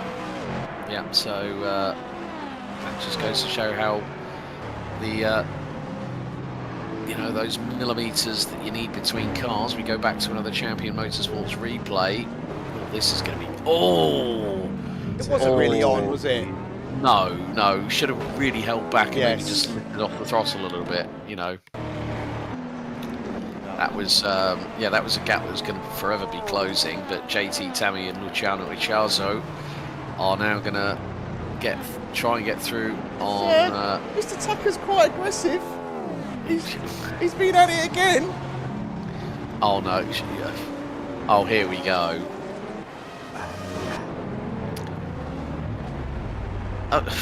What? Oh dearie me! It's just like we're now getting, as we found out at Daytona, Ross. We're getting to the last 35 minutes of the race, and as we saw at Daytona, this track is even more demanding on the mental and physical taxation side. That nearly went bad. Oh, what have you seen now, Paul? Well, I mean, it nearly went. It could have gone bad, but it didn't. for everybody's sake. But you're 3 wide going into a corner. Oh no. And that's at Tech 8 turn of all places. You had an Hypercar on the inside, GT3 Piggy in the middle, and an LMP2. They all made it, so... Oh, tip of the wall, but yeah. Well, yeah, that was Karabasak in the pink and black caddy. It's the 007 that's currently running P4 in Hypercar Pro, and now... Oh, this is going to be difficult to negate through at Tech 8 turn. Does Icharzo make it? Just. If he was another 3 inches across, he would have tagged that barrier coming through that corner. Oh, Paul Iverson's been involved with Alan Holden by the looks of it. No. Into turn 1, unfortunately. Yeah. Out of the lead. Oh, that is so Holden. I think is P2 in GT3. I think it's Holden. Yeah, it is Holden. Yeah. Oh, he's tagged him on the left rear, and then it's just gone tank slapper. Right side rears hit the barriers, and then there's a secondary bit of contact going into the fountain. I think that was Alec King. Yeah, that was Alec. Might be. Yeah, that was Alec King. Yeah. He's got a gap. He's got a gap, but I think with what Paul Ibbotson did, now that was not a battle for position, and that's the key point here. I think this is a crazy race. I think we can honestly say this is a crazy race. Crazy? They go into, they're like synchronised. Look, I love it. Turn 1 is just the nemesis of pretty much everybody, and I'm trying to remember. I guess it's always on the cards, right? Because we did say that this is a tight track, right? And it's challenging, and as you're finding when you are spinning, as Lanny Hall's giving us another yellow flag, that it is tricky in certain parts, and we did allude to the fact there are wider parts and tighter sections of the track, but I guess what we didn't really think about was what happens when somebody spins, and we're seeing that, like how tricky it is. These things don't have a turning circle of a London black cab. They are more like a boat. Yeah, a yacht. 300 Yes. 300 foot long yacht that costs about and because it's a shorter $20,000. track, it's finding the gap. And as Ross said earlier on, that you can hear the cars coming, and then your heart rates. I don't know about anybody else, but when you're stuck in those positions, you start to panic, don't you? You do. It's very, very hard to remain calm unless you do it day in, day out, and you practice. And I guess that's the thing, right? And I don't know how many of these guys do multi-class racing, and you've got to take the lessons. We've seen the aggressive driving from Tucker. It's like he's got to learn that the aim of multi-class racing, sometimes you have to have that little bit of patience, because yes, okay, you might gain half a second by being a little bit more aggressive, but actually you might then lose 10. So, yeah, I mean, yeah, exactly. I mean, it's. Let's not forget that you always have the Acura Grand Prix of Long Beach on a Sunday in April in the NTT IndyCar series. I mean, last year, Helio Castroneves, one of the most Spider-Man, one of the most experienced men on the grid, span coming out of turn 1. Then you had the collision between Graham Rahal and Simon Pagenaud back in 2018. So it doesn't matter what car you put on the streets of Long Beach. I mean, I've commentated on Porsche Cup cars racing at Long Beach, and that was just chaos. And that's exactly what we're getting here today, Ross. It's just like everyone is just being tested to the absolute limit. And now we're seeing that, the top 3 in LMP2 with King, Tammy and Icharzo, they're on the lead lap, and then McMillan downwards, they're all at least a lap down. McNair's 3 laps down, and we're now getting to the home stretch. We're getting towards the final 30 minutes of this race, and still no one's out of the woodwork quite yet. No, and just as you mentioned McNair, he actually had a moment coming out of the fountain section where he tagged the wall just enough to, yep, you're going to see it right here. And then he doesn't stop there. He seems to he reverses down the track.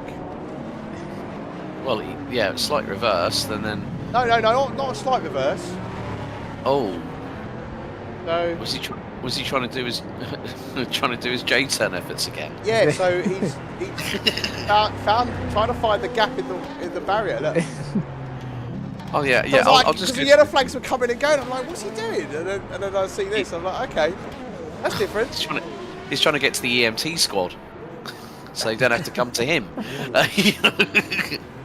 But well, maybe I mean, Mr. Parfit. I'm sure that when he watches this, he'll go, "That race was crazy," and I'll go, "James, all I can say is sentiments for me, Ross and Paul, is you have absolutely no damn idea how crazy this was." Yeah. Like literally everyone hoping that, you know, whoever. I think that this is a race of. I did say a race of attrition, guys. It is now a race for survival. Whoever finishes this race gets the checkered, no matter what position they finish in whatever class. As we go back to another Champion Motorsports replay, is going to be this. Oh, it's our good friend in the Lamborghini. He's off. He's off at turn 1 again. Poor old Lanny Hall in the Lamborghini SC63. He's still going though. We got a yellow flag for Cole Stroll as well. Cole Strahal. Okay. Yeah. Guess where he's got off? Turn 1. Yeah. Well. No, he didn't hit the barrier. So there is that. Did he do a Spider-Man? Did he do a Castron Evans and spin it round or something like that? Possibly. Okay, right. Let's have a look. Oh, he's got. He did exactly what Mika Dern did. Goes straight on. Mika Dern went straight on somewhere else on the track, and I think it was a turn. I like that livery. Talking about liveries earlier on, I like that one. Yes. It's quite understated, but when you actually see the car stationary, you're like, oh, that's a lovely pattern. Yeah, it's sort of like very hexagonal. Yeah, I was thinking like a beehive or something, you know, along those lines. Yeah. Change that to yellow and black. Would look really good, I think. Yeah. Yeah. Well, yeah. Yellow background, black hexagons. Yes. Perfect. Yeah. Well, look, yeah. Absolutely perfect. There you go, Carl. If you got any spare time, you know what to do. Get it done, as they say. But meantime, Alec King leading by 50 seconds. JT Tammy had a bit of oversteer there, as he's now chasing down. Traffic jam. It's JT Tammy nearly has a code brown going into the pit lane, clean up on aisle 3. But now pits from second place in the LMP2 class. Now this could give the opportunity, Ross, for Alec King to have lapped every single one of the LMP2 drivers, as we've got 27 minutes and 15 seconds on the clock to go. Alec King crosses the stripe, and now JT Tammy goes 1 lap down. That's impressive, isn't it?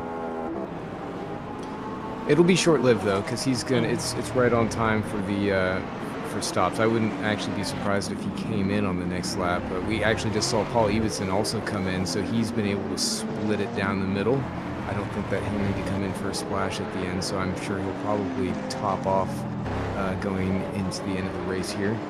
But yeah, he's put on a masterclass. He loves these LMP2 prototypes. And yep. Oh, that was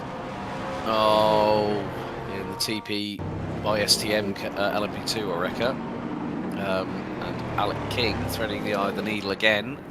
Just, I mean, we've like we had at Daytona, Ross. We haven't really concentrated much on Alec King because he's just been running his own race. He's just literally leaps and bounds ahead of the rest of the field because they're trying to do their best to get through on him. He's flashing that to Anderson, the AM class leader, David Anderson, and now there we go. Alec King dives into pit lane. You were spot on with your prediction there, Ross, that he would go in on the very next lap, but we've got. That is the 1-6. Oh, Paul Libertson tags. Got quite a lot of damage on that front end of that car, isn't he? Oh, that front left is going to have steering and upright damage on that left front. So that. Look at the damage on that bonnet. Oh, that's definitely not going to buff out. It's like when you go to a body shop in the United Kingdom and go, yeah, that'll buff out. It'll be like, really?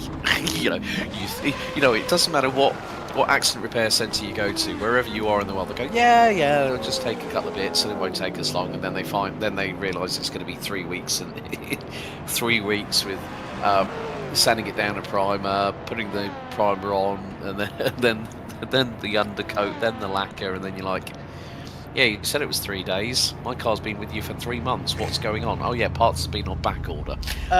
Sorry, I think I don't know. I meant to call it out earlier on, but John Mayer, when he came out of the pits a few moments ago, or a few minutes ago now actually, got given a penalty. So I'd imagine that's probably for speeding in the pit lane.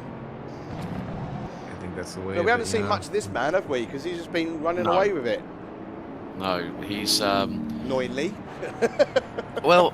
I mean, the thing is, Daniel Kirby put on a masterclass at Daytona. I mean, Johnny Gutierrez.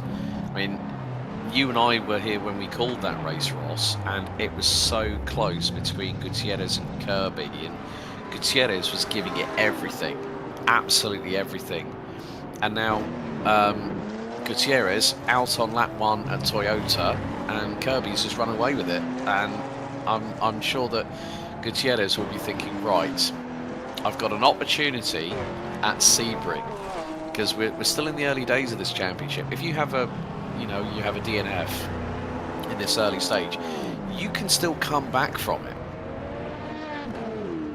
You can, yeah. There's still plenty of time, and the waiting on the points allows you to do so. We do have a drop round within the series, so if you'd like to be able to hold on to that well into the season, but it's there to help equalize whenever you've had a bad time, and I'm sure Johnny's going to need that for this race. And this just points to that lap 1 carnage that happened, and I think it's totally separated the field, because you have Daniel, he's lapped everyone, even in his own class, and as of Oliver Day in the Hypercar AM side of things, he, as Stacey Scott points out, that he's ahead of everyone. And Alec King now, he's ahead of everyone in the LMP2 class. So it's really caused an upset at the top of each one of these categories and classes, where it's just all over the map. So yeah, the chaos has just kind of taken control of the race, and as you said earlier, it's effectively survival now. Get to the end, wait for that attrition to come to you, and that's why some of the drivers like Lonnie Hall and a few that have had some of their own issues will at least come away from this race with a few points, because they were able to make it to the end with all 4 tires still on. Yeah, rather than having 3 wheels on that wagon. Stacey Scott's game, Paul, is asking for a... Paul, can we get a shot of Oliver Day, please? I'm sure you can oblige with that one. Pay me? Yeah, no, it's fine. Of course I will. But Stacey's also said, masterclass job by all those leaders holding on. And there is Oliver Day coming down the start-finish stretch through Bridgestone and on the run down to Toyota. So he's done a very, very good job in the 074 Porsche 963 Hybrid. And again, another great livery that we see. I mean, it just goes to show that the creative minds, when you get someone or you can do your own livery, that it just provides another bit of a wonderful dimension. He's even got the old STP logos on there as well. My godfathers, that's a name that we don't hear of this day in modern day motorsport, with the red oval with the white lettering. You know what? This livery's I mean, it's a different colour, but it reminds me of the... I don't know why, but it sparks memory of the old Castrol Supra livery. And also the Castrol WRC cars, like the Toyota Corolla that Carlos Sainz Sr. It used just to makes run my back mind go to playing Gran Turismo and running, you know... do you know what I mean? Like, that's where and I think that's, like a lot of things, you know, we were talking about liveries earlier on, you know, music and things like that, they invoke certain memories, don't they? And I think maybe that's sometimes where we get that with liveries as well. Like, oh yeah, you know, I remember that car racing in this race, or you know, when you see something that's very similar to an older livery, and it's kind of like paying homage to that, then again it kind of sparks those emotions and those feelings. Well, we're just over 20.5 minutes ago. We've had a brief yellow out in sector number 2, but Oliver Day in the number 074 STP champion liveried Porsche 963 carries on his merry way. I found the cause of the yellow flag. Oh, right, okay. Lay it on us. Here's the champion. We were talking about his livery and how nice it is. Oh, Mr. Hexagon, he's just lost it at Tech 8 turn. Yeah. But luckily enough, kept it out of the barriers. We've got another yellow flag for our friend Danny Hall, but do you know what? We'll bless him. He's had enough. Bless him. He's had too much. Still replay. going. I mean, credit where credit is due. Yes. So he's still going. Running that's commendable, really. Yeah, running 5 laps down from this man here as we head into the final 20 minutes. So at the moment it's Kirby from Lalonde, from Oyen from Karabasak in Hypercar. Then we've got Day, Mar, Graf, Strahal and Hall rounding out the top 5 in Hypercar AM. Then it's Alec King from Luciano Giazzo, JT Tammy rounding out the top 3 in LMP2. So after 57 laps, Daniel Kirby leads the way from Gilles Lalonde. There's the AM side of things, so John Marr, and then we've got Norm Graf and Carl Strahal with Lanny Hall still rounding out the top 5. Felipe Ducati out of the race. Ryan Paulbert Reyes still leading in the 992 Porsche GT3 ahead of Alan Holden. James Walker, they're all still on the lead lap of the LMGT3 Pro class. Eric Jacobs a lap down in the Aston Martin Vantage, and then we've got the Dark Thunder Racing 174 of Matthew Overton a further lap down on 50 laps completed. Dave Cause, unfortunately for Vice Racing, has DNF'd. And well, there's been a big shift in what's happened in LMGT3 AM. Alexander McQuarrie for Dark Thunder Racing is now leading. There's Stephen Miller with David Anderson in. Alex McQuarrie's just got into the pit, so that actually needs to update. That'll probably refresh once Stephen Miller passes the stripe. So we have got a good battle. Any one of 3 to 4 drivers could win. So there you go, there's the revision. So Alexander McQuarrie has dropped to 4th ahead of Tom Nacella, who is 4 laps down. Stephen Miller leading the number 424 Speed Details McLaren 720. David Anderson and Mercedes AMG Evo GT3 in P2. Paul Ibbotson for Vice Racing rounding out the top 3. McQuarrie, Nacella and Kent still running. Gervais unfortunately out of it, and Alec King still leading in the LMP2 class. But well, we are coming down to the final 15 minutes. Gents, Ross, I'll start with you. As we said, this was first a race of attrition, a race for survival, and now these drivers can think, okay, just bring the car home, get the points on the board, and then concentrate on Sebring in a month's time. You're absolutely right. Yeah, that's always good. There's all these gasps of exasperation. The thing is, I make a lot of noises, right? But this time I'm like, I forget I'm on stream, and I'm like, and I'm watching I'm watching a replay as well, because I do it when I'm doing the broadcast when I'm behind the scenes. I make noise because I'm like, oh my god, that was close. And yeah, our friend Carl has had a moment near the fountain. Oh, Carl Strahal. Okay, yeah, right. Yeah. Bring up the replay when you get a chance, mate. Here we go. There we go. On cue, Champion Motorsports replay. So let's have a look at it. And then he nearly has a moment when he's trying to sort himself out. Oh, it's so close. Oh, that was Alan Holden. I know. Yeah, that's what I was making my noises at. And then I looked at the main feed. I was like, oh god, that's tight coming out the final corner as well. It's all going off. It's all. Yeah. We've got 26 races left. Okay, right. Ross, as we were just discussing before, Paul was doing his best euphogenic Doubtfire impersonations with the oohs and the ahs. It is about just now getting the cars home and getting those points, and then thinking, okay, we've got a little bit of a respite. It's not going to be long though, because it's going to be March 6th where we go into battle at Sebring, and that's a very, very quick turnaround for these drivers. Yeah, and I think they're very used to Sebring. You definitely have a little bit more room to breathe there, even though you definitely have to focus on car setup. As Paul keeps coming up with them quick and fast. An unusual one, isn't it? That is definitely unusual. Yeah. Troy Uyen getting it all wrong. So I think that's going to be related to how his car is going into this final stint between. If he hasn't changed his tires, which I'm sure he hasn't, to try and do what he can to track down Gilles. Who, a bit of a shout out to Gilles Lalonde, who's actually he's been tucked in that second place position in the whole race. We haven't said hardly anything about him. No, we haven't. No, you're right. I'm like, was he in the race? I mean, yeah. He's been. It's I mean, he's been putting together a very competent race. He stayed out of trouble and just really hasn't turned a wheel wrong. And I hope I do not curse you because you'd feel terrible. I'm going to back you up on that, Ross, because I had myself and James were commentating on the 150 Motorsport Genetics Super Cup Championship at the Nürburgring, and I was talking about Chris McIntosh, and I said, well, all he's got to do to get himself in the top 5 is just keep doing what he's doing. And as I said that, he spun going off at Michelin. So the words that James Parfitt used, in the words of Zach Sweeney, commentator's circumstance. Don't worry, you're not at fault. You were talking about him and something happened. So there's none of this commentator's curse BS.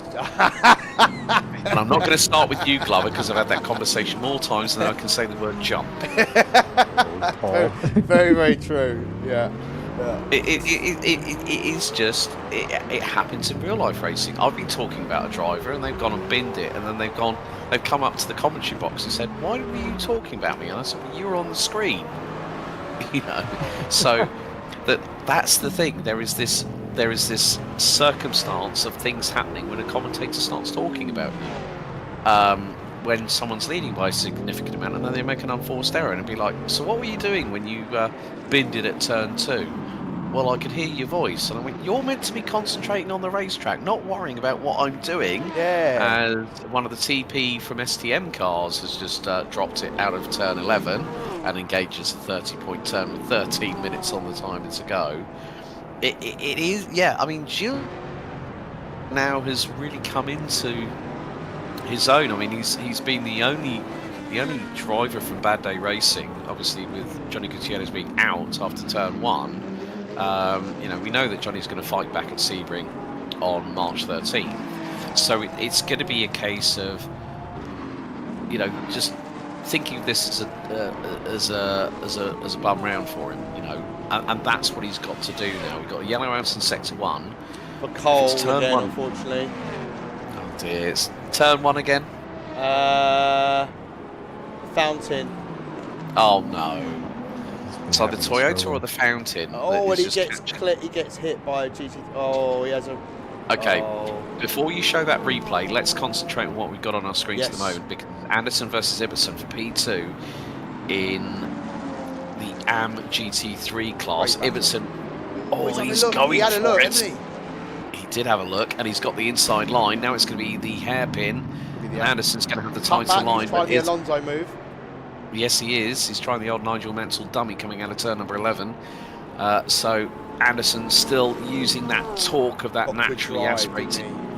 Yeah, well, it's not just the drive out of the corner, but it's also the fact he's got a 6.2 naturally aspirated V8 underneath that hood, whereas the car behind is a flat 6 boxer engine, 4 litre. So, but you would think that with Porsche doing Porsche things, that Ibbotson would have the traction advantage. But the Mercedes here, it was one of the cars that we saw on our data sheets at the top of the show, Ross, that the Mercedes was going to be a tough car to beat, and that is what Paul Ibbotson is now finding out with 11 minutes to go.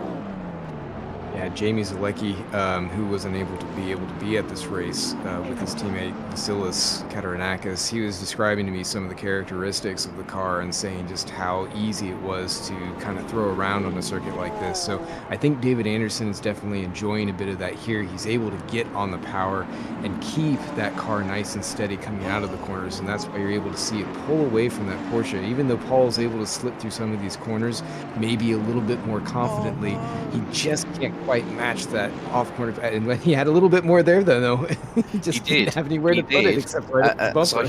As I hear the exultations of one Paul Glover in the background, what have you spotted, mate? JT Tammy's had a moment in, with a GT3, unfortunately. So. Okay. So here we go. This is going to be bad. Oh no, that's coming out. Watch your Oh, pearls. he just glanced the barrier. Just glanced the barrier there. I think he's got enough time to get away with it. I think he's still in P2, so Well, big enough gap. But that mistake is basically. it's unusual gifted for up. JT to make a mistake like that. Agreed. But it's also given Alec King his second win in a row. Well, by a considerable margin, because now JT Tammy finds himself still in P3 in the class behind Luciano Uchiazo. Paul Ibbotson again swarming all over the back, and there is Gilles Lalonde coming through in the Le Mans art car with the new rear wing that we see on the well, because obviously this weekend is the season opener of the FIA World Endurance Championship and the 12 kilometres of Qatar in Lusail. My good friends, I have to give a shout out there. The man who's doing the Arabic commentary for that, Ahmed Damouz, is working in the booth for the circuit this weekend. But now again, that gap is closing between Anderson and Ibbotson on the run through Bridgestone down into Toyota. And it seems like the Mercedes gets the real good traction, but Paul Ibbotson is able to look for the move. Oh, he nearly dived up the inside through at Toyota there, Ross. And Paul Ibbotson nearly had David Anderson at his mercy, but Anderson just kept the car on the racing line and just made it work to keep a hold of that second position. But now, as the time is counting down, Ibbotson is showing that there is going to be more to come from the 165 Porsche as they go through into Tech 8 turn. Again, Ibbotson was looking close to the inside. That gap is less than half a second as James Walker and Eric Jacobs, picture in picture to the right hand side of your screen, folks. That is the battle for P3 in LMGT3 Pro. These battles, Ross, are really heating up as we're getting towards the checkered. Yeah, the daggers are out. There's a battle in there's a battle in Hypercar AM as well going on. So I don't have enough feeds to bring them all. So. Don't worry. Don't worry. Yeah, but as you were saying, Ross. So yes, we're seeing a lot of the converging strategies come together. Ibbotson was far off earlier on, as you saw some of those pit stops go through. I think David Anderson was slightly offset from him, but now they're coming together. Ooh, another moment from Carl Struhal there, and that's going to bring Eric Jacobs right up to Walker. What's that? Oh no, just both a little bit loose. I think Eric's got him. Yep, Yes, he Jacobs has. him going down the backstretch, so I think that one might be resolved as they get an LMP2. I think there's that out.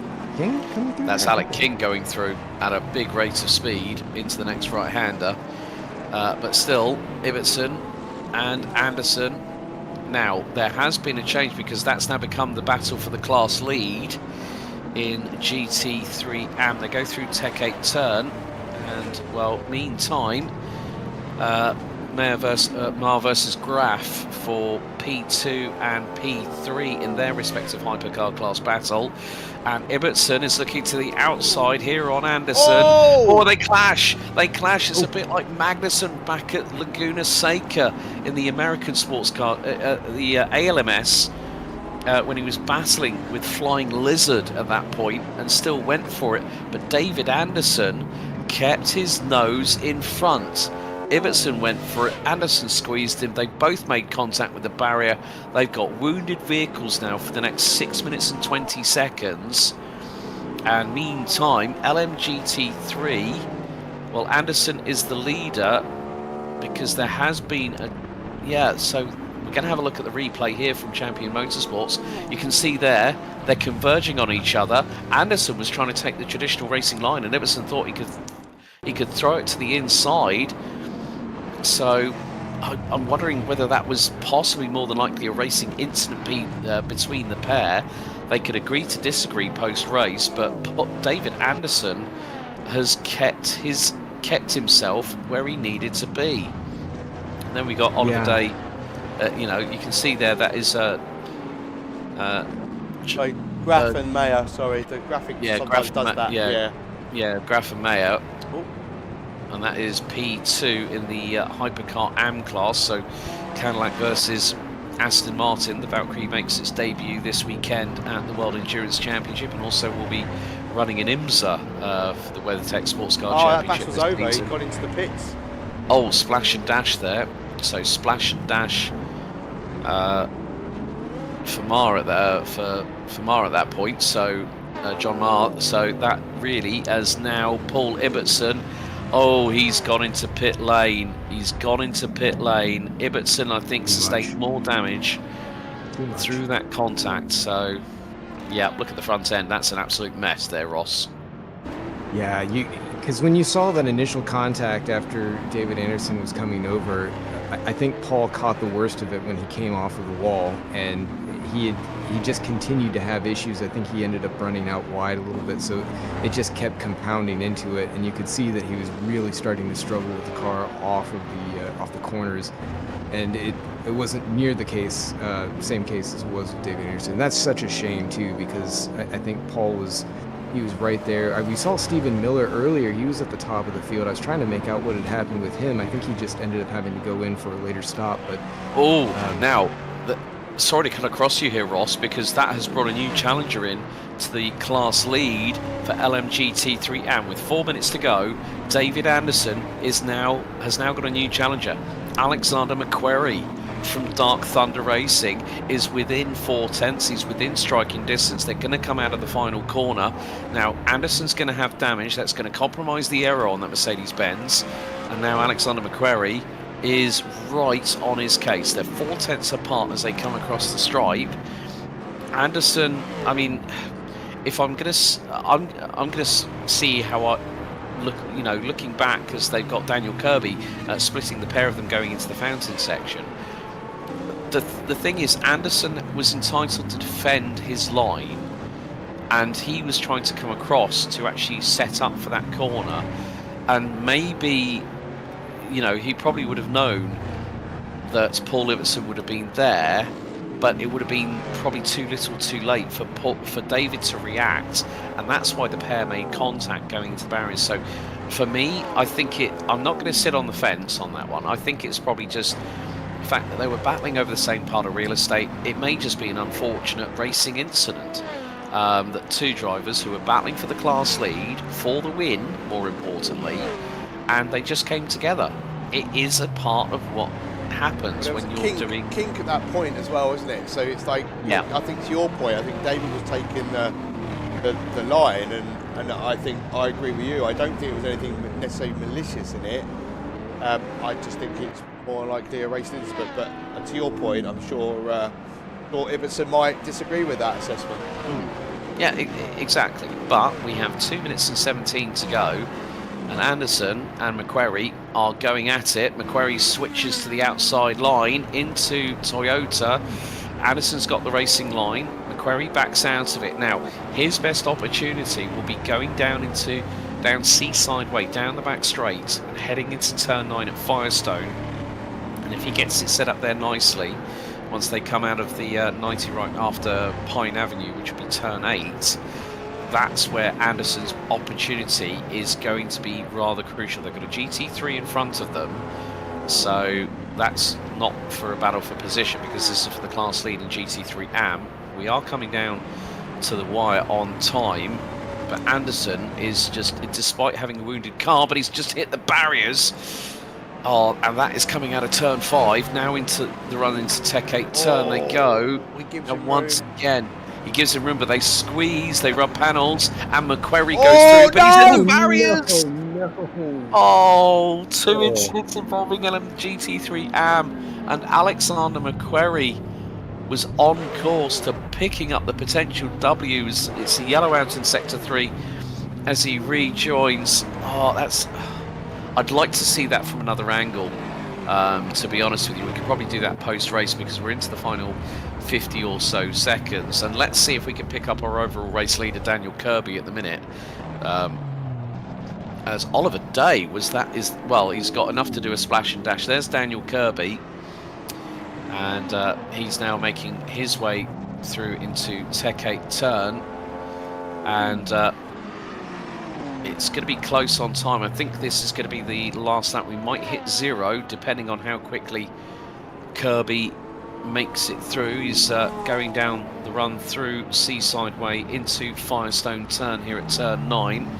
This is going to be tight on time. Are we going to have one more lap to go? Well, Daniel Kirby comes through, Indy left, and we are going, I think it's going to be very, very marginal on time. 4, 3, 2, 1. Timer strike 0, and on that point, it is the checkered Daniel Kirby victorious here in the NARS Virtual Modern Sports Car Championship here at round 2.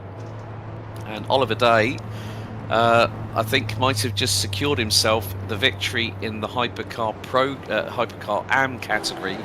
Kirby wins overall and in Hypercar, and Day, I think, pretty much has secured himself the win. Alec King will be 2 for 2 in the LMP2 class, as well. Ryan Pulbert Reyes is. Oh, there's a bit of afters as well. Thank you very much. Always happens. Looks like we're just going to wait for everyone to get across the line. There are still some drivers circulating, as well.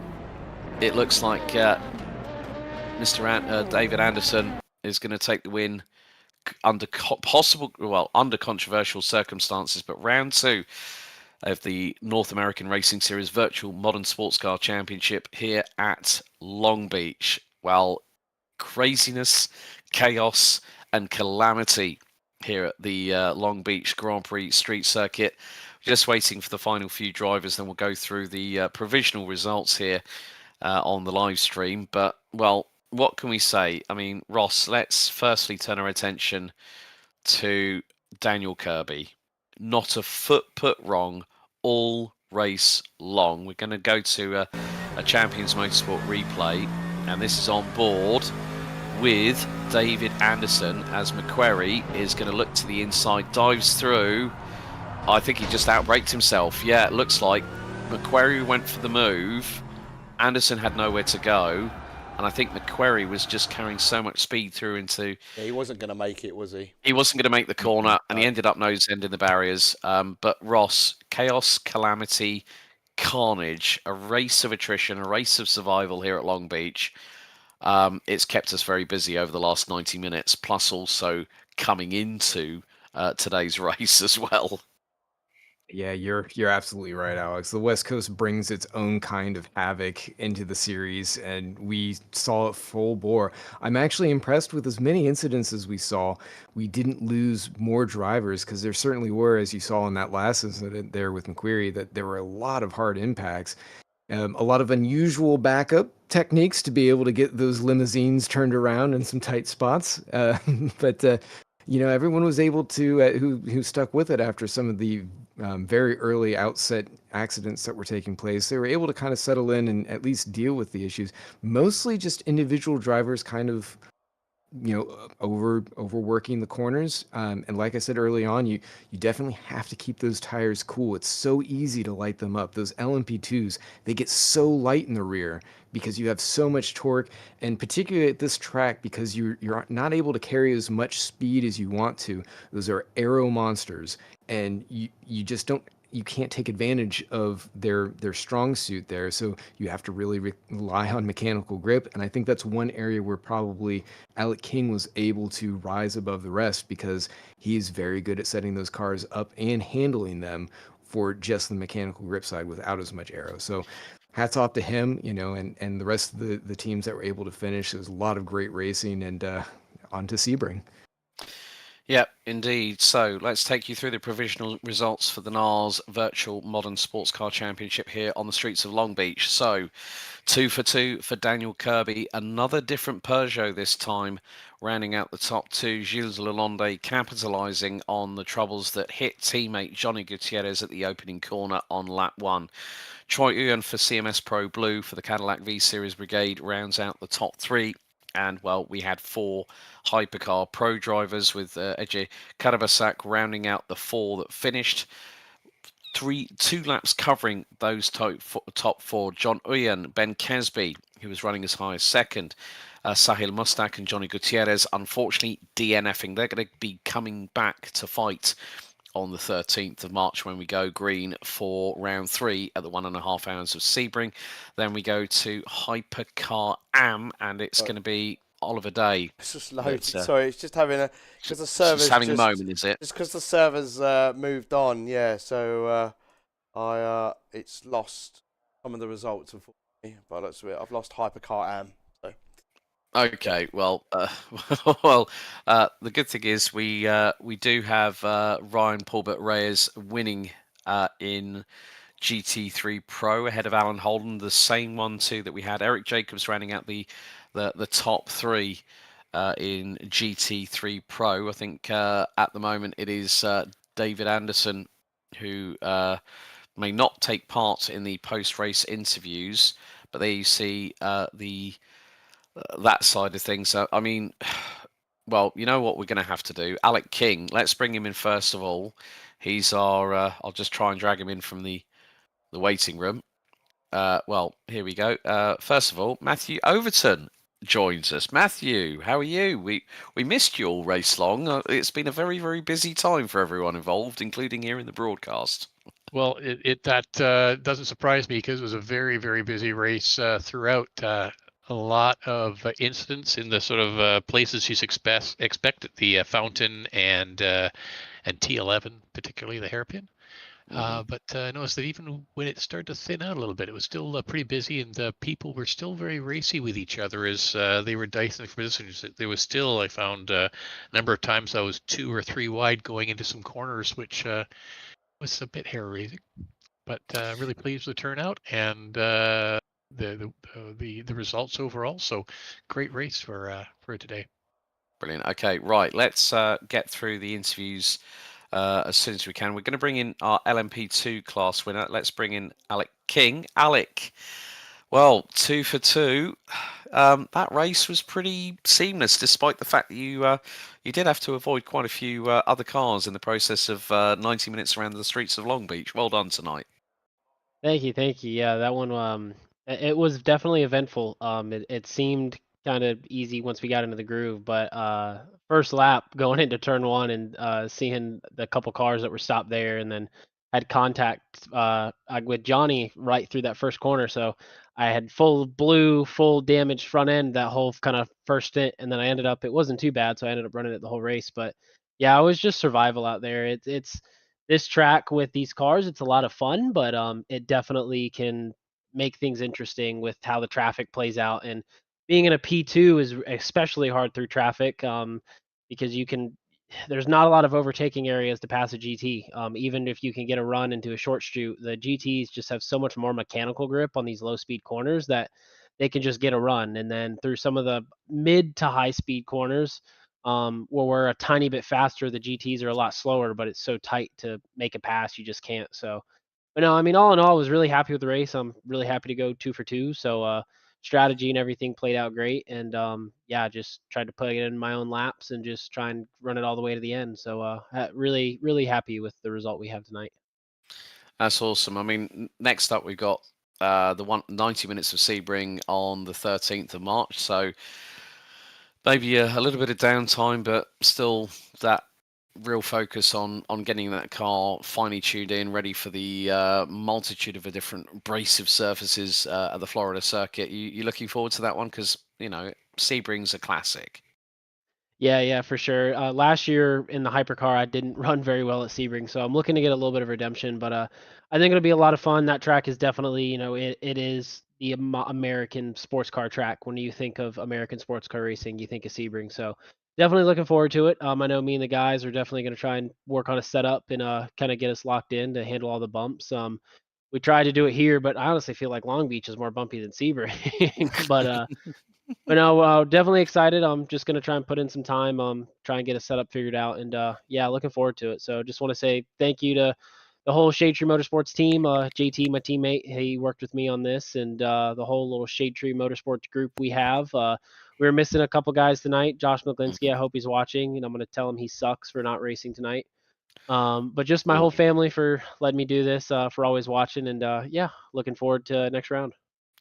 Brilliant. Alec King, our two-time winner this season for the NARS Virtual Modern Sports Car Championship in LMP2. Alec, thanks for talking to us post-race, and we'll see you very, very soon. I think it's in about 3 weeks' time on the 13th of March on the iconic Sebring International Raceway. Well done on the W tonight.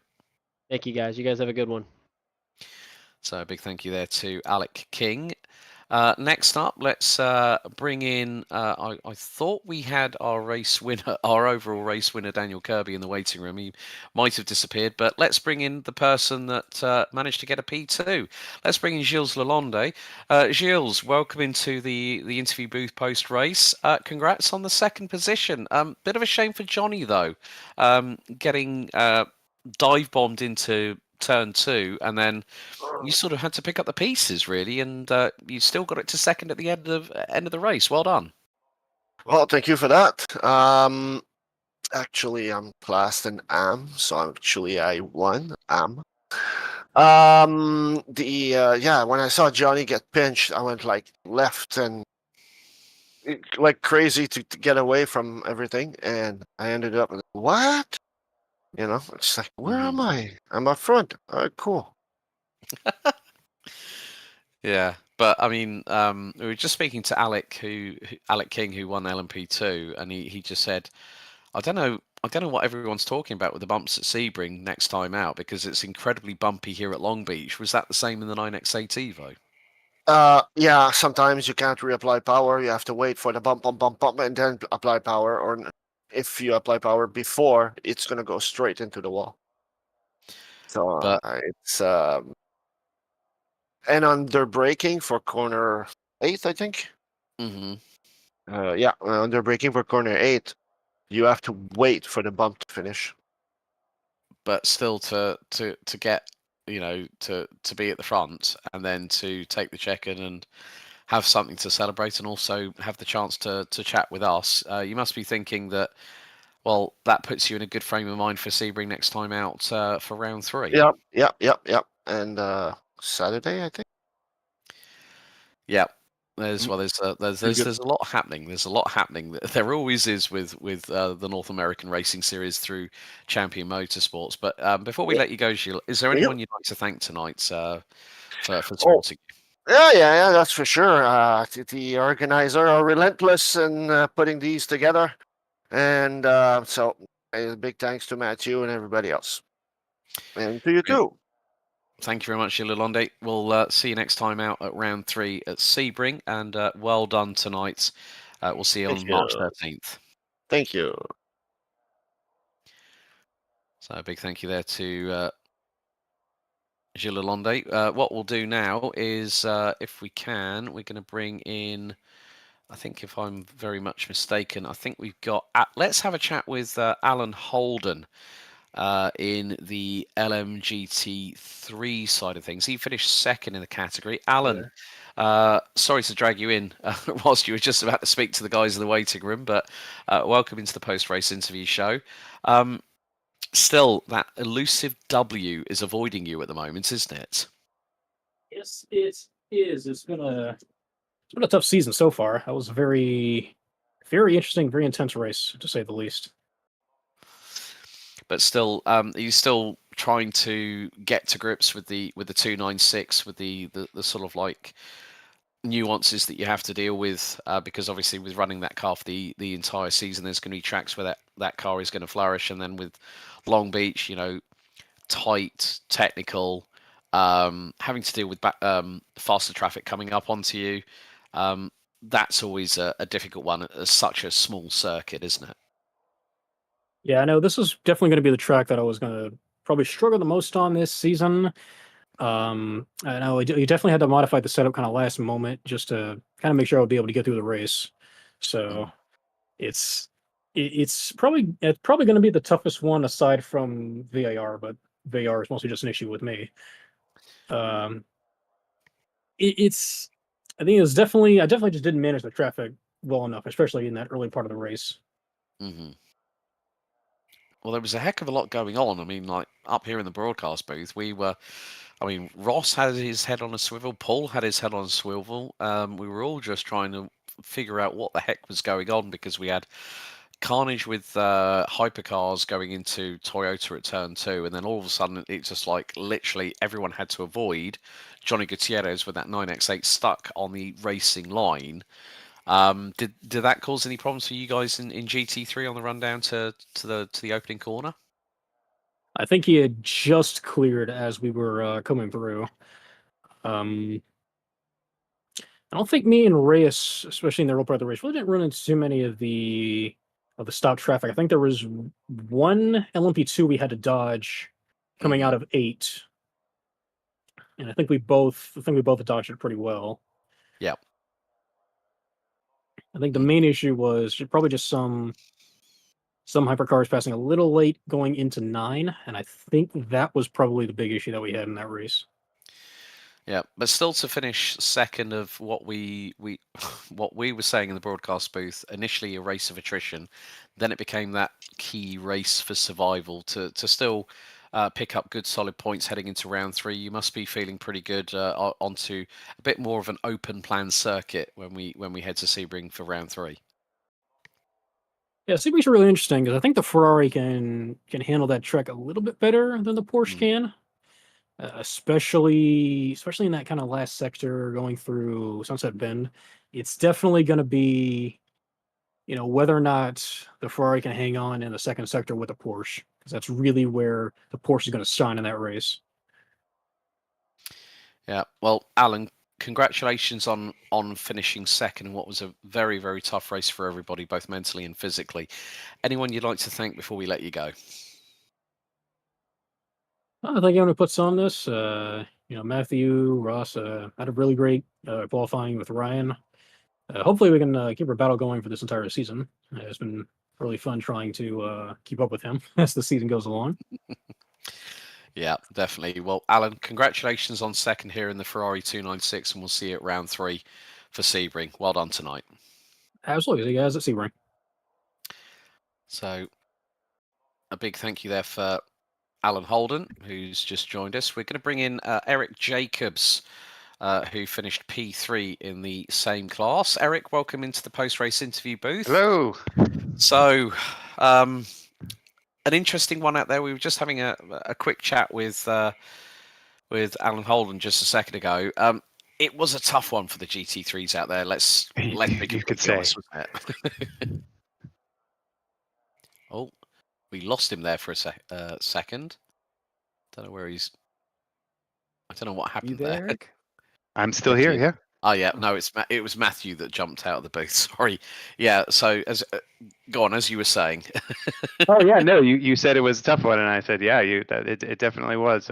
Traffic management was interesting, both in front and behind. So lots of driving in the mirrors, that's for sure. But still, despite the fact, I mean, Alan was talking about hypercars leaving it very, very late to make overtaking passes. I think the same could be said with some of the LMP2 competitors as well. Just talk us through it from your viewpoint, how much your head was on a swivel tonight. Yeah, it's Long Beach is a very tight track, so there's not a lot of space for daring passing maneuvers, and for some reason, I don't know why, maybe it's just me, but LMPs and the hypercars always tend to go places that I never would expect them to go, and so I'm constantly surprised by both inside and outside passes in bizarre places. So, but still to be on the podium here at Long Beach is an achievement in itself. Let's look ahead to round 3 at Sebring on the 13th of March, another track that drivers tend to enjoy. It's going to be more less bumpy than Long Beach, but still has its set of challenges with varying degrees of tarmac abrasion. What's the biggest things that are going to be challenging for a GT3 car around there, especially for yourself? I mean, for me personally, I tend to not use a ton of tire and try to stretch the tires and not take tires as often as some of the other drivers do. So that makes things a little hairy for me as the stints get longer, as the tires get more worn. And so especially like trying to come onto the back straight and trying to come back onto the front straight when the tires are not cooperating any longer. That's a challenge. And then this season, there's a slightly different tire that we're using It's much more heat sensitive. It's easier to overheat and to abuse. And so I'm really going to have to sort of do the dance a lot at Sebring, I think. Well, Eric, before we let you go, thanks for talking to us first of all. Anyone you'd like to thank for their support as always? Oh, gotta thank the wife. You know, she's willing to sleep in the other room so that I can be up late and come into bed late. So I very much appreciate it. Brilliant. Eric, thanks for joining us in the You're welcome. post-race interview show. Thanks for having me. We'll see you on March 13th for round 3 at Sebring. Well done tonight. Cheers. So a big thank you there to Eric Jacobs. And we've got one more driver to speak to before we close things up. And it's going to be our GT3 overall winner. And Ryan Paulbert Reyes joins us in the booth. Ryan, again, another victory, but it was far from easy tonight, wasn't it?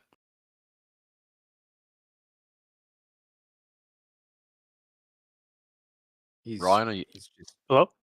Oh, There he is. Ryan, Hey. there you are. Welcome into the booth. Ryan, firstly, congratulations on a win again. Tough one there at Long Beach, wasn't it? I mean, this is what we with Alan. We've had a chat with Eric. GT3's had a tough time around Long Beach, didn't they? Oh yeah, it was really hectic, especially with the traffic. I wouldn't say the hypers. LMP2s were man, they were giving me a heart attack on when they were behind me. Yeah, I think some last-ditch moves when you were battling away. I mean, obviously the pit strategies worked in your favour and means that you pick up your second win of the season. But I mean, Long Beach was, you know, being the shortest, tightest circuit that we have on the calendar. I mean, of course, we've got Belle Isle at Detroit on May 15th for round 5. That's going to be another tough one because barriers are not forgiving, especially when you're in a GT3. But what was the secret to your successful winning? Obviously, yeah, having to deal with the LMP2 traffic, the hypercars giving you a bit more space, but it was just about running your own race and just trying to not get into trouble, wasn't it? Yeah, pretty much. The goal for coming into this race was qualify, try to get on pole, and then manage the gap. Push in the beginning, manage the gap, push a little more, and manage the gap. And it kind of worked out in my favor because then I can kind of like use that in a sense or strategy where I can put maybe LMP2s and hypers in between second and third place. So I kind of kept it in mind that it's a tight track, as you said. And of course, using the other cars to kind of like my advantage to kind of keep the first place and work around my pit strategy too.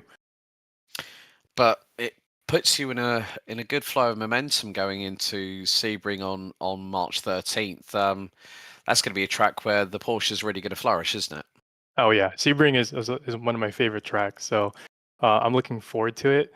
I mean, it's going to be interesting now with this updated mod from last year, seeing how the Porsche handles there. But I have pretty high hopes for at least getting a top 3 in that round. Well, congratulations on the win tonight, Ryan. Anyone you'd like to thank before we let you go? Oh yeah, of course. My two buddies, Mac and Alex, they always help me dial in the Porsche. You know, doing countless laps late at night and trying to get the suspension settings correct for the round, and of course my girlfriend for allowing me the practice hours and ignoring her. So I appreciate them all. Brilliant. Ryan Paulbert Reyes, thank you for joining us, and well done on the W. We'll see you next time out of round 3 at Sebring, and well done tonight. Thanks. Cheers, guys. Well, that wraps up the interview side of things here. Just really want to get the final thoughts from our team here. Paul, you have had, I think you're just as mentally and physically drained as the drivers that have just been around this circuit for 90 minutes, haven't you?